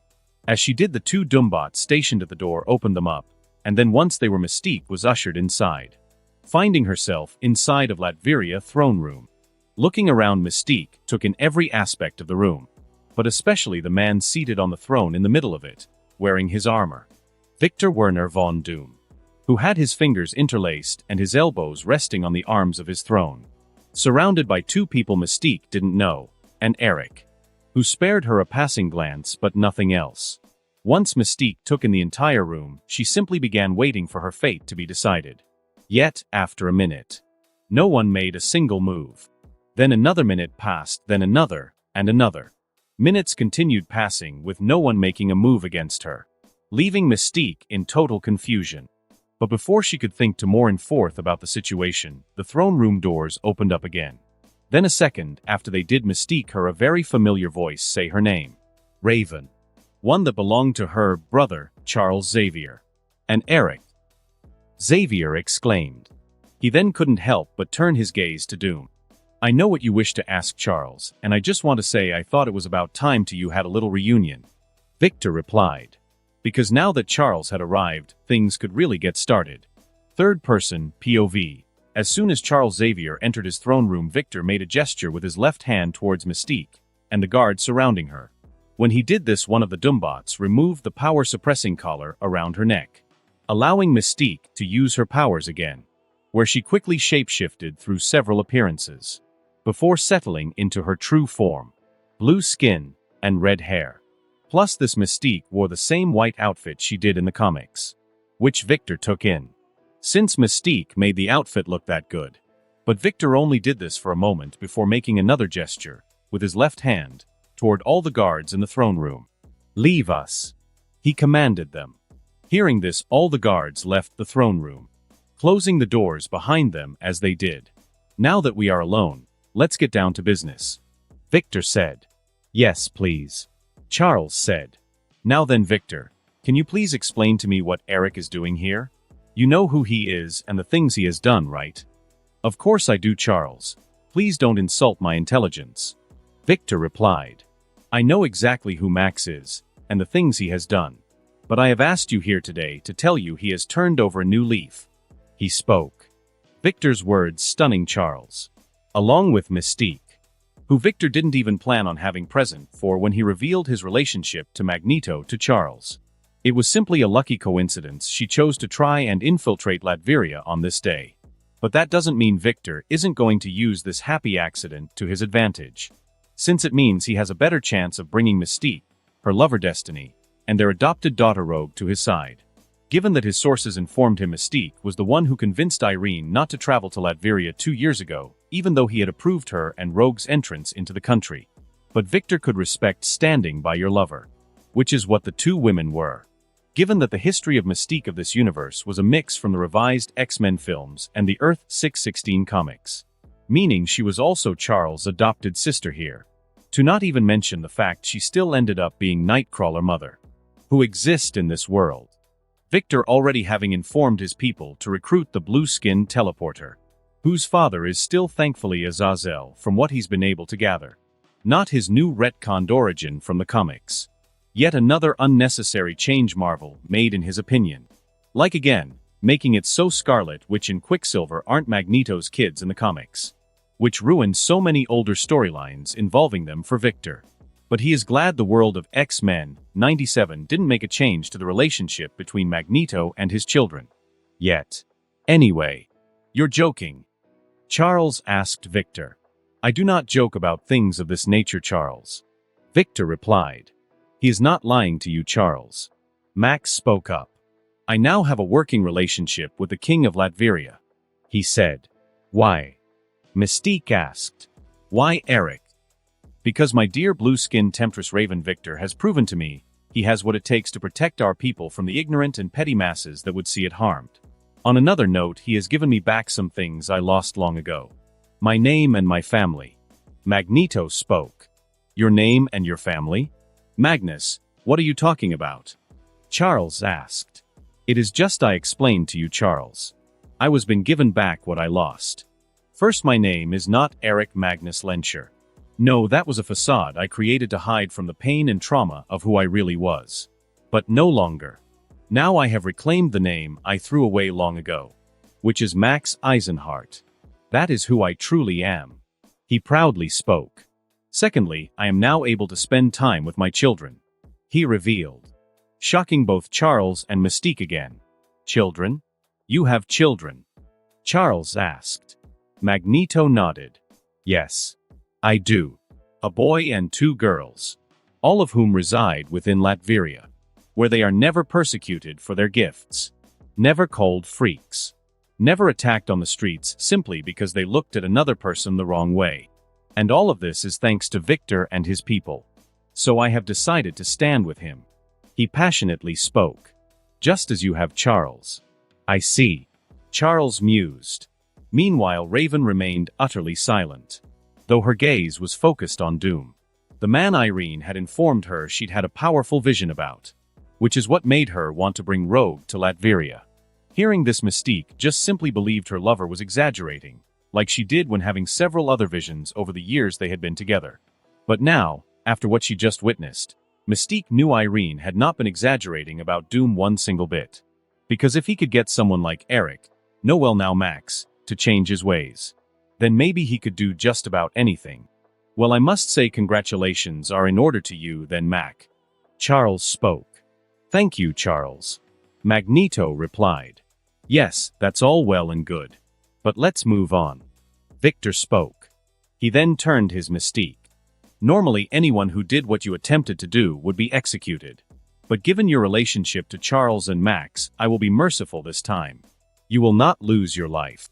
But from now on you work for me. Also bring your family to Latveria, since here they will be protected.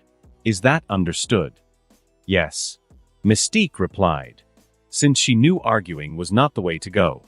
Victor, you can't just demand Raven work for you. Charles spoke up. It's not right, he said.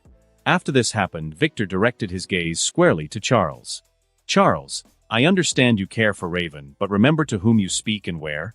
You are in the throne room of my castle, inside of my kingdom, where I am the ruler. And Raven broke the rules of my kingdom. So now she must live with the consequences. He spoke.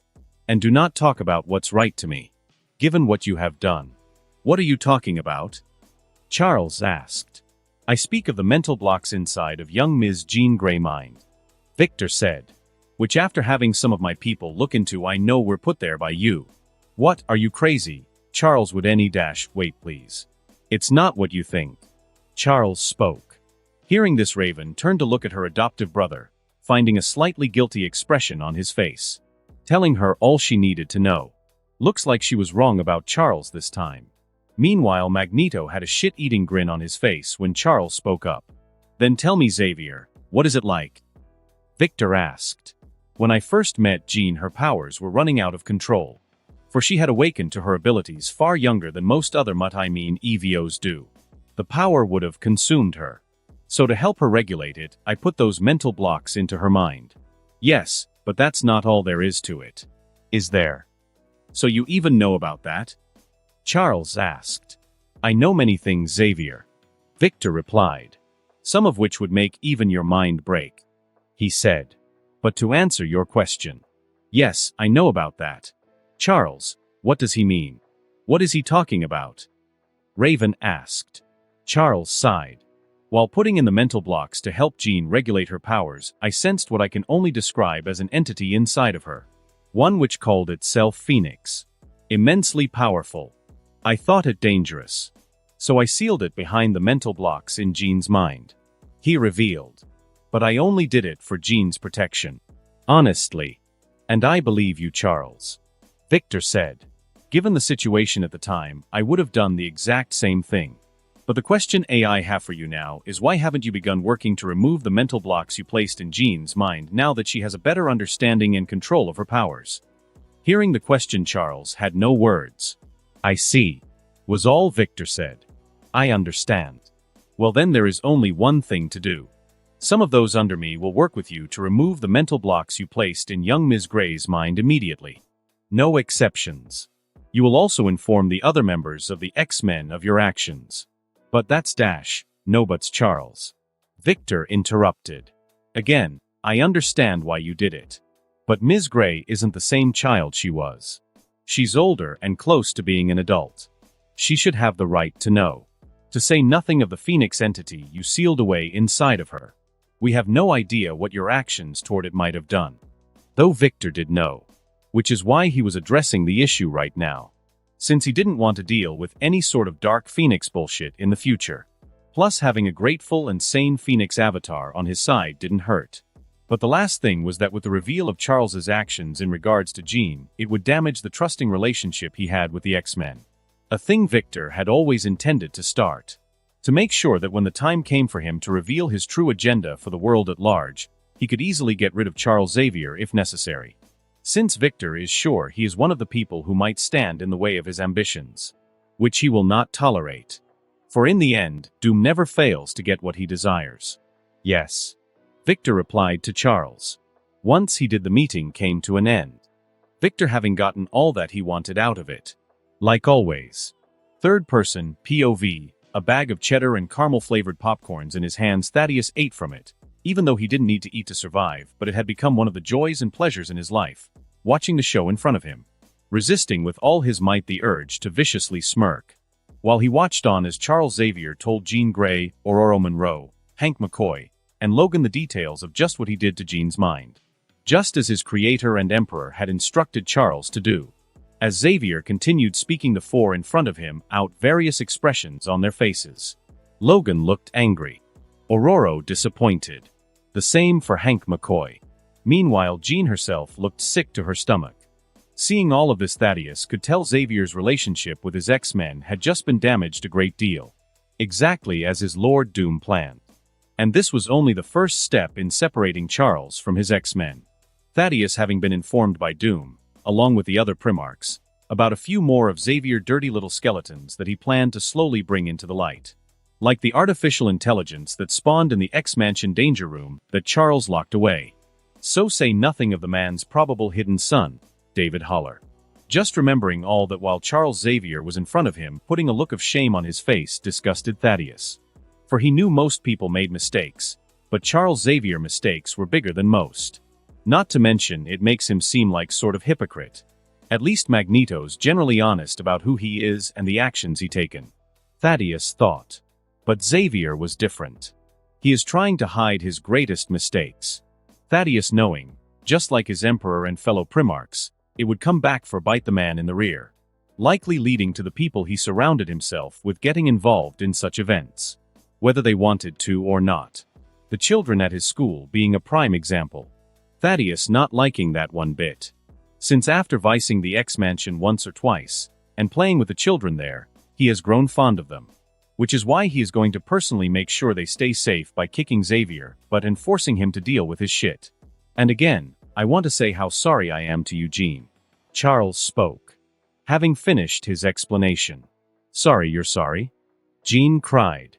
A red aura suddenly appearing around her body after she did. Seeing this, Charles wheeled back. But Thaddeus stepped forward. Ms. Gray, I need you to calm down. He telepathically spoke to her. Why? Why should I? Jean telepathically replied. Because if you don't, you might kill everyone in this room, then find yourself along amongst the stars for the rest of your life. Thaddeus explained. So please calm down. Jean stared at Thrashes for several seconds before nodding her head. She then worked to calm down, the red aura fading from her body. "All right, good. Thank you," Thaddeus said. He then turned to Charles. "Xavier, at the moment I think it's best you vacate this room," he said. "Yes," Xavier replied. He then rolled out of the room. Once he did, Thaddeus turned his attention back to Jean and the others. He then held up his popcorn bag in their direction. "Cheese and caramel-flavored popcorn, anyone? This ain't the time for snacks, bub." Logan spoke, especially with what he just saw happen to Jean. "Yes, most peculiar. She has never displayed an ability like that before." Hank mused. "Perhaps her powers are growing?" Storm mused. "Well, yes, but also no," Thaddeus said, getting everyone's attention back on him. "You know something about this situation, bub? If you do, then start spillin'. Also, why are you even here in the first place?" "To answer your second question, first I was sent by King Victor to make sure Charles told you all the truth and nothing but the truth. Secondly, what you just saw was some power from the Phoenix." "You mean the monster I have inside of me?" Jean asked. "Ms. Gray, the Phoenix is not a monster. It is one of the most powerful cosmic entities in the entire universe," Thaddeus revealed. "One that embodies the cycle of life, death, and rebirth," he explained, stunning Jean and the others. "Well, why is something like that inside of me?" Jean shouted. "Well, to unleash its true power, the Phoenix needs a host. Generally a humanoid one, and at the moment that is you," Thaddeus spoke. "But don't worry. It's not a bad thing. So long as you learn to communicate with the Phoenix and don't reject it, your life shouldn't change much. Save for getting a massive power boost." "How do you know all of this?" Hank asked.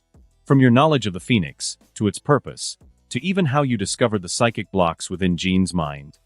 "My King Victor," Thaddeus easily replied. "Through certain means, which I am not allowed to discuss, he picked up on fine blocks in Jean's mind. He then began investigating, eventually discovering that Charles put them there, and also about the Phoenix, which is when he knew he had to move and fast. Otherwise the world as we know it would have been in trouble." "Why?" Aurora asked. "Because Phoenix hosts who reject their power or never learn how to properly control it end up becoming twisted by it and turn into what are known as Dark Phoenix, who have the capability to wipe out all life on Earth in simply a few hours to a day tops," Thaddeus explained. "But like I said earlier, so long as you learn to work with the Phoenix and don't resist it, you'll be fine and won't fall to the dark side, Ms. Gray," he spoke. Okay," Jean unsurely replied. "I know it seems like a daunting task, but have no fear. You won't be working to complete it on your own," Thaddeus said. "All of us here will be fight beside you. And even Charles too." "No, I don't want him around me," Jean said. "Look, I get it. You're upset. But you heard Charles earlier. He did that to protect you, Jean. Even if it wasn't right. The man made a mistake. That's all. So let's not hold it against him," Thaddeus said. "I'll try," Jean replied. "Good. That's all I ask," Thaddeus said. "Though in regards to this matter, it does make me wonder, what other kinds of secrets just might Xavier be hiding?" After he observed the expression on the X-Men faces and scanned their surface thoughts to find them all pondering his question. Thaddeus grinning on the inside, since he had just sown for seeds of doubt within the X-Men. He can't wait to tell Doom, for he is sure the man will be proud. Moving on. "All right. Time to get a move on. Ms. Gray and Storm, please follow me," Thaddeus said. Neither girl saying a word, they followed Thaddeus, who led them to another room, where the Ancient One was seated, enjoying a cup of tea. "Teacher," Storm questioned, given that she was now a student of her mystic arts, after Doom had revealed the truth of her mother's family history to her. "Hello, Ms. Monroe," the Ancient One replied. She then turned her attention to Jean Grey. "And hello, Ms. Gray. Truly, this is an honor for me to meet an actual human host of the legendary Phoenix Force and to have the opportunity to train them. Looks like my life won't just be boring repetition after all." "Thank you," Jean said. "Also, am I not the first human host of the Phoenix Force?" "Correct, you are not," Thaddeus spoke. "There have been others. including one that lived over 1 billion years ago named Fire Hair, who I'm pretty sure was a redhead like you. So I guess that means the Phoenix Force has a type, he said. What truly? Jean asked. Do not worry, Ms. Gray, in time you shall have all the answers to the questions you seek, and even those you have not yet asked. The Ancient One. Now then, let us begin, she said. Jean nodded. Once she did, she was made comfortable, while the Ancient One and Thaddeus went to work removing the mental blocks in Jean's mind. Sensing this, the Phoenix Force felt something it hadn't in years. Gratitude. Third person, POV, anger, confusion, and surprise. Those were the three prominent emotions Rogue was experiencing right now in her current situation, which is her moms, Irene and Raven, telling her the entire truth about Raven's past. All from their new apartment in Latveria, which they had moved into a couple of days ago after Mystique returned to them and collected them. Neither Irene or Rogue arguing, since they knew Raven had their best interests in heart and would never do anything to hurt them on purpose. But given what was just revealed to her, Rogue found out how wrong she was. Terrorist, assassin, unfit mother, and many more new words and terms filled the young girl's mind as she looked at Raven, who had a pitiful expression on her face. Since she never wanted Rogue to find out about her past this way. But Doom had forced her hand. Especially when he informed Raven her son, whose name was Kurt, was already being searched for by his people, and then as soon as he was found he would be brought to Latveria, where he would then be introduced to Raven and the rest of her family. Victor ignoring all of Mystique's protests in regards to the coming meeting. So, seeing she had no other choice, Mystique has decided to come clean to Rogue about her past. And it went exactly the way she expected. Rogue dear, please say something. Irene gently spoke. Really, Ma, what the hell am I supposed to say to all this? Rogue shouted, her gaze on Mystique. Tell me, when the time came, were you going to have me become a terrorist and assassin too? Hearing this question, Mystique's eyes went wide. What? No. Of course not, Rogue. You're my daughter and I spare me. Rogue violently interrupted. After all, what's to stop you from abandoning me like you did your first child? My brother, she said. No, Rogue, that was... The situation was, I didn't mean to. Raven tried to give Rogue a proper response. But every time she spoke, the words just never came out right. For in reality, Mystique knew the truth. She had abandoned her son and never looked back. Got nothing to say? Good. Because I don't want anything from you, even if you did, Rogue said. She then stood up from the couch and headed for the door. Rogue, where are you going? Irene asked. Out. Rogue simply replied. She then reached the door and slammed it shut on her way out. Seeing this, Irene stood up and got ready to chase after Rogue, only for Raven to take hold of her arm and keep her in place. Noticing this, Irene turned to look at Lover. Don't, my dear. Let's just give her space for the moment, Raven said. All right, Irene replied. She then sat back down next to her wife, where they then began gently holding each other. Mystique starting to cry a few seconds later.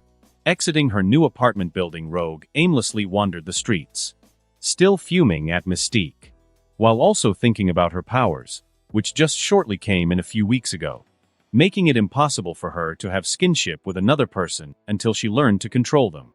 Then on top of everything else, she had moved to a new place and didn't know anyone around her. To say Rogue was dealing with a lot would be an understatement. As she continued walking the streets of Doomstadt, thinking about all her problems, Rogue didn't even notice when she walked into someone. The impact of the crash knocking her on her butt.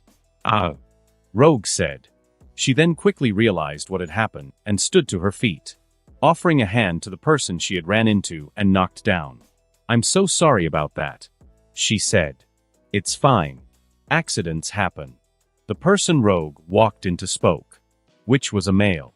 Taking Rogue's hand, the man allowed her to help him get back on his feet. When this happened, Rogue was able to get a good look at the guy and couldn't help but find him a bit cute.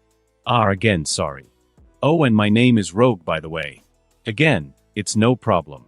And nice to meet you, Rogue. My name is Scott. Scott Summers, the man said. Right. Nice to meet you as well, Scott. Rogue replied.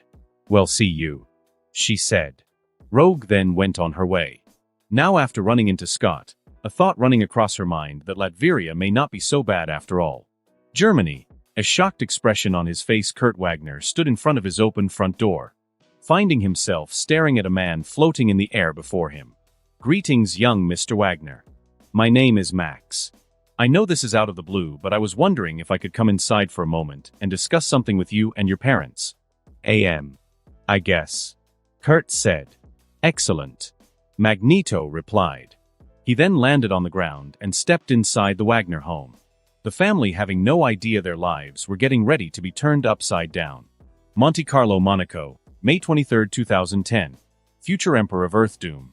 POV. No Sleep Till Brooklyn, by the Beastie Boys blasting on the speakers. I expertly drove the dark green 2010 Lamborghini Murcielago I was in through the streets of Monaco. Susan sitting with me in the passenger seat, in a stunning no-strap good dress. Meanwhile, my attire consisted of my usual dark green tux. Since if it ain't broke, then don't fix it. Taking a sharp left turn, and then a right, I pulled up to the red carpet entrance of the Hotel de Paris, where they were hosting the opening party for the Grand Prix de Monaco. After I brought the car to a stop, I looked at Susan. Are you ready, my dear? Why, yes, King Victor. I am. Susan replied, a smile on her face. Excellent. I replied. I then gave her a quick kiss. Let's go, I said. I then got out of the driver's side, while Susan simultaneously got out of the passenger side. The two of us then joined up and linked arms. We then began our stroll down the red carpet, ignoring any questions launched in our direction. Since despite the fact we got married almost 2 years ago, Susan and I are still very much a hot topic.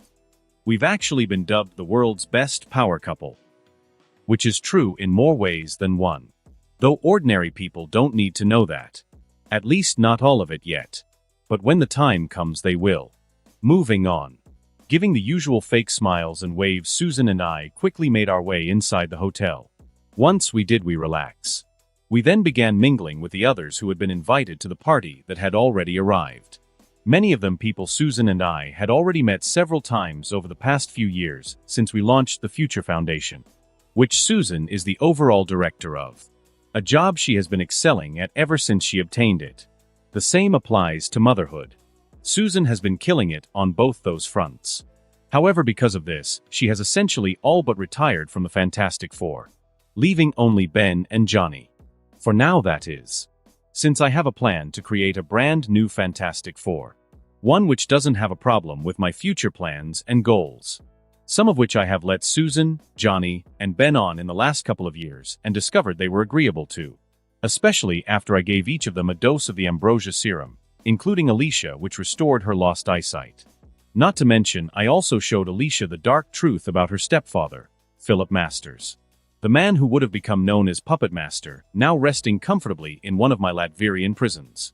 His eyesight having been removed, where he will stay for the rest of his natural days. So yeah, all that certainly allowed me to pull the remaining F4 and Alicia into my circle more. As the two of us continued to mingle, Tony and Pepper eventually arrived. When they did, Susan and I began making our way over to them, only to be stopped by one Gideon freaking Malik. What is this annoying squid doing here? I thought. Well, no matter. This has just become a good opportunity to build up towards the endgame for HYDRA, where none will freaking survive. King Victor, Queen Susan, we haven't met before, but I just had to meet you both.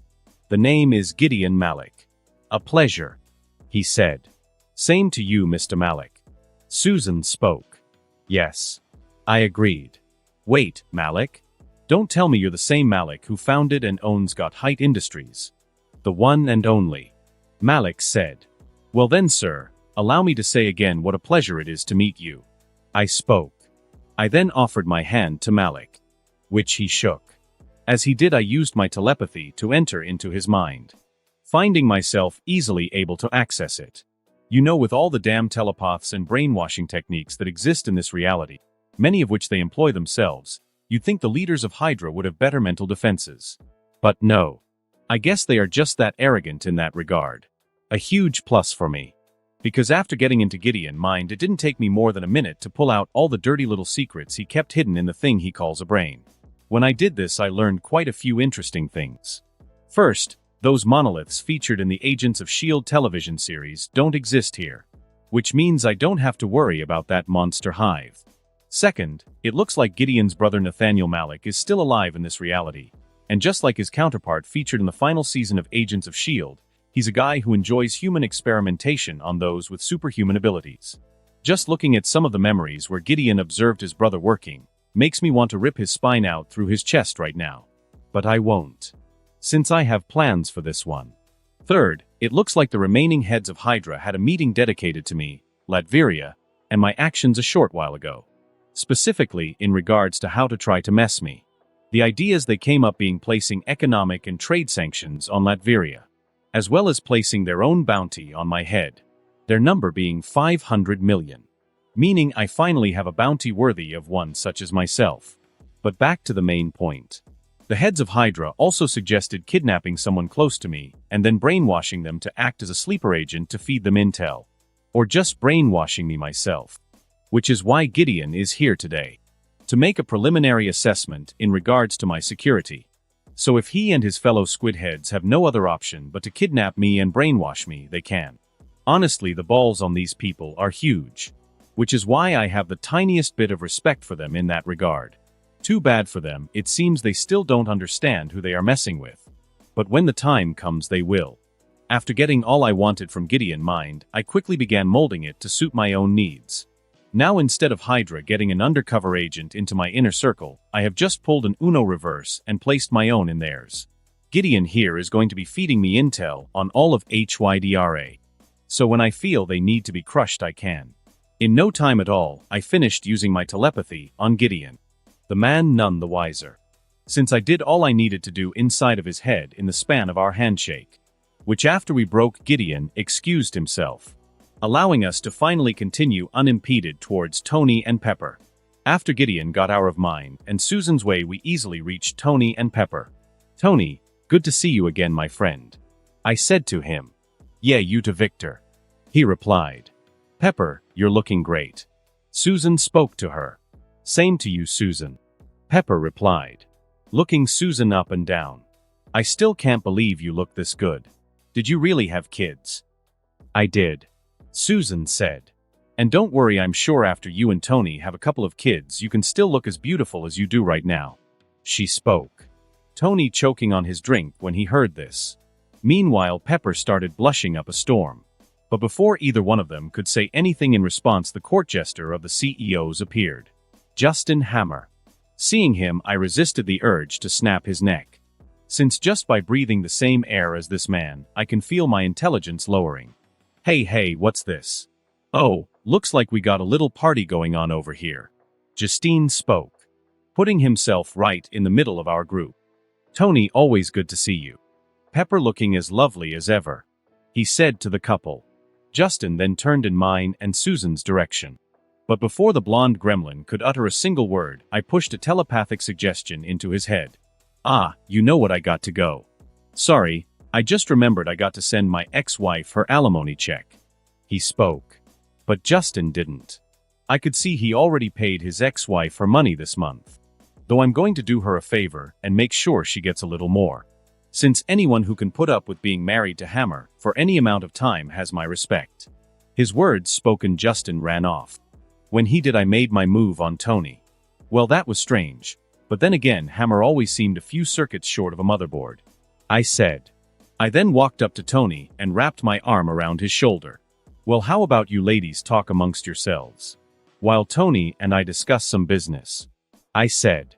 Then before anyone could retort, I pulled Tony away with me. I then dragged him to an empty balcony. Wow, Victor. I'm flattered. Really. But we both have significant others. What will they say about this? Not to mention you're not my type. At Tony's words, I gave him a deadpan look. Haha, very funny. I dryly spoke. I then put a serious expression on my face. But this is not the time for jokes, Tony.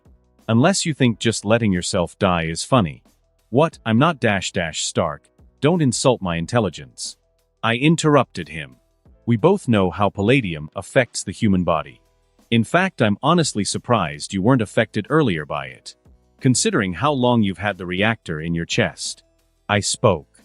From the scans Jarvis has done on me, he told me the palladium has been building up over time, and that the doses were so minute he couldn't notice them before. Tony replied, now wearing a resigned and fearful expression on his face. Hey Stark, what's with that look? I asked him. You're not dead yet. And you're not going to be. Did you forget who you're talking to? With the technology we have available in Latveria, I have no doubt we can easily find a cure for your health issues. Not to mention you have other allies as well. Like Einstein. Oh, and did you suddenly forget the mother of your child invented a serum that allows biological organisms to repair and rebuild themselves? Listen, Stark, you've got people around you that can and are willing to help you. So stop trying to solve this yourself and ask for help. Especially since you've got people who love you and are counting on you. Rhodey, Pepper, and Ruri. I spoke. When I did, the light and fire returned to Tony's eyes.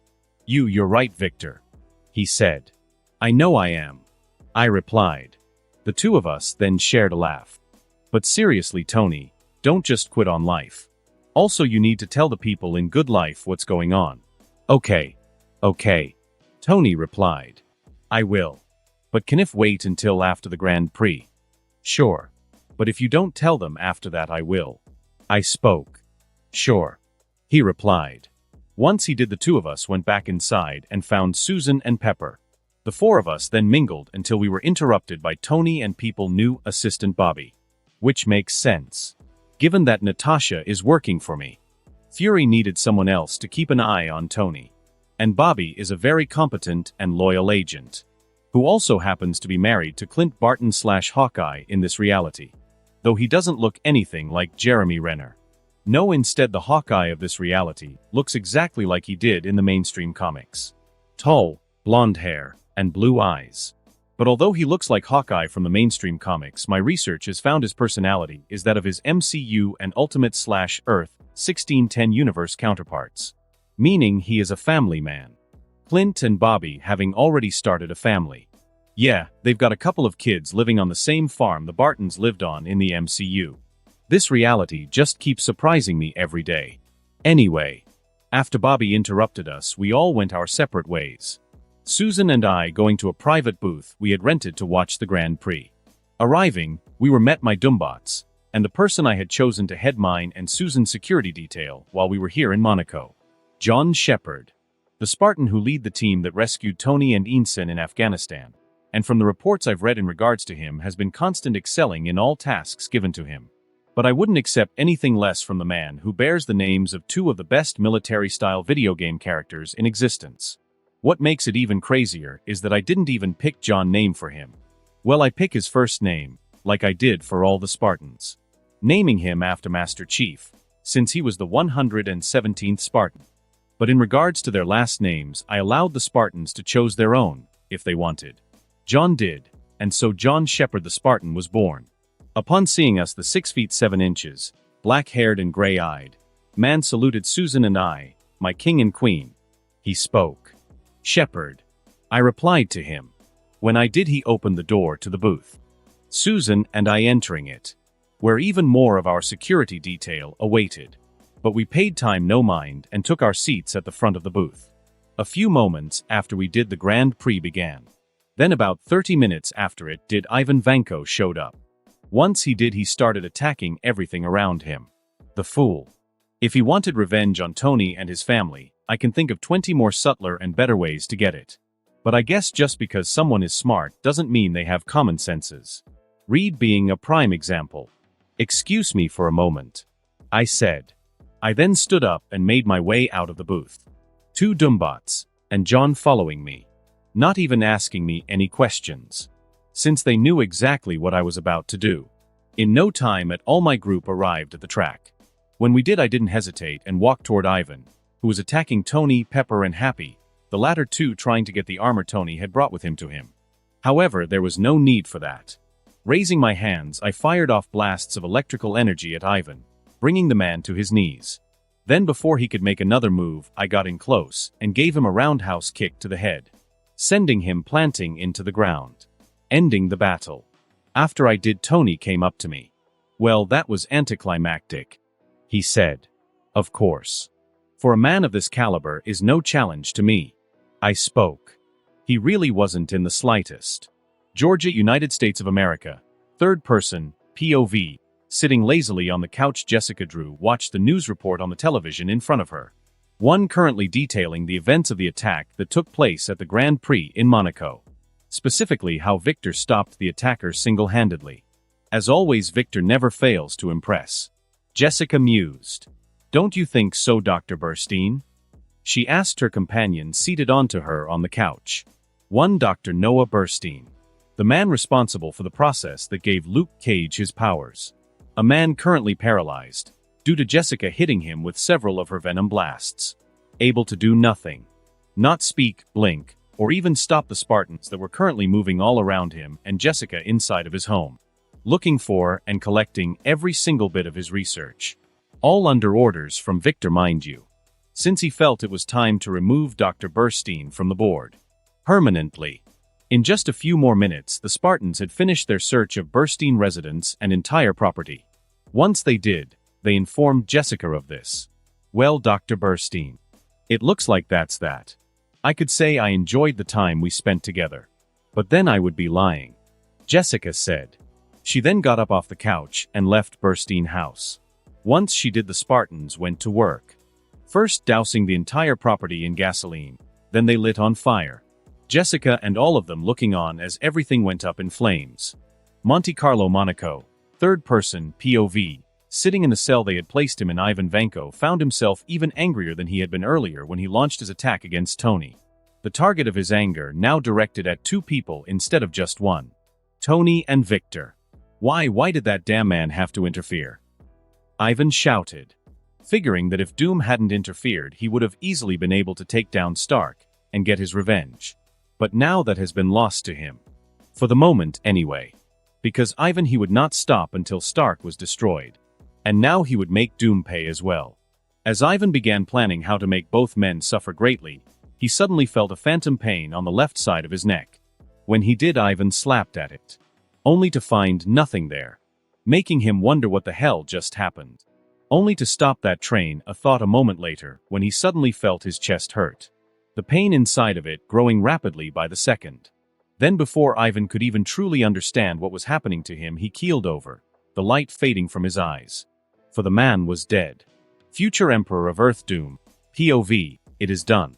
Natasha spoke to me. Over the phone I was holding up to my ear. Vanko is dead, she said. Excellent, I replied. I then hung up. Glad to have removed that annoying gnat. Well, actually, I contacted Natasha and had her dispatch one of her subordinates to assassinate Vanko, but since they are all under my command, technically speaking, I did remove him. For I didn't want to deal with any Stark Expo bullshit. There are too many other important matters to handle. Besides, I saw no reason to allow Tony to waste the brainpower on that half-baked Russian wash-up. Especially given some of the things he has planned for this year's Stark Expo. As well as some of the things I have planned for it. So you see, Ivan had to die. For the greater good. After I ended my phone call with Natasha, I suddenly got a text. Taking a look at it, I saw it was from Jessica.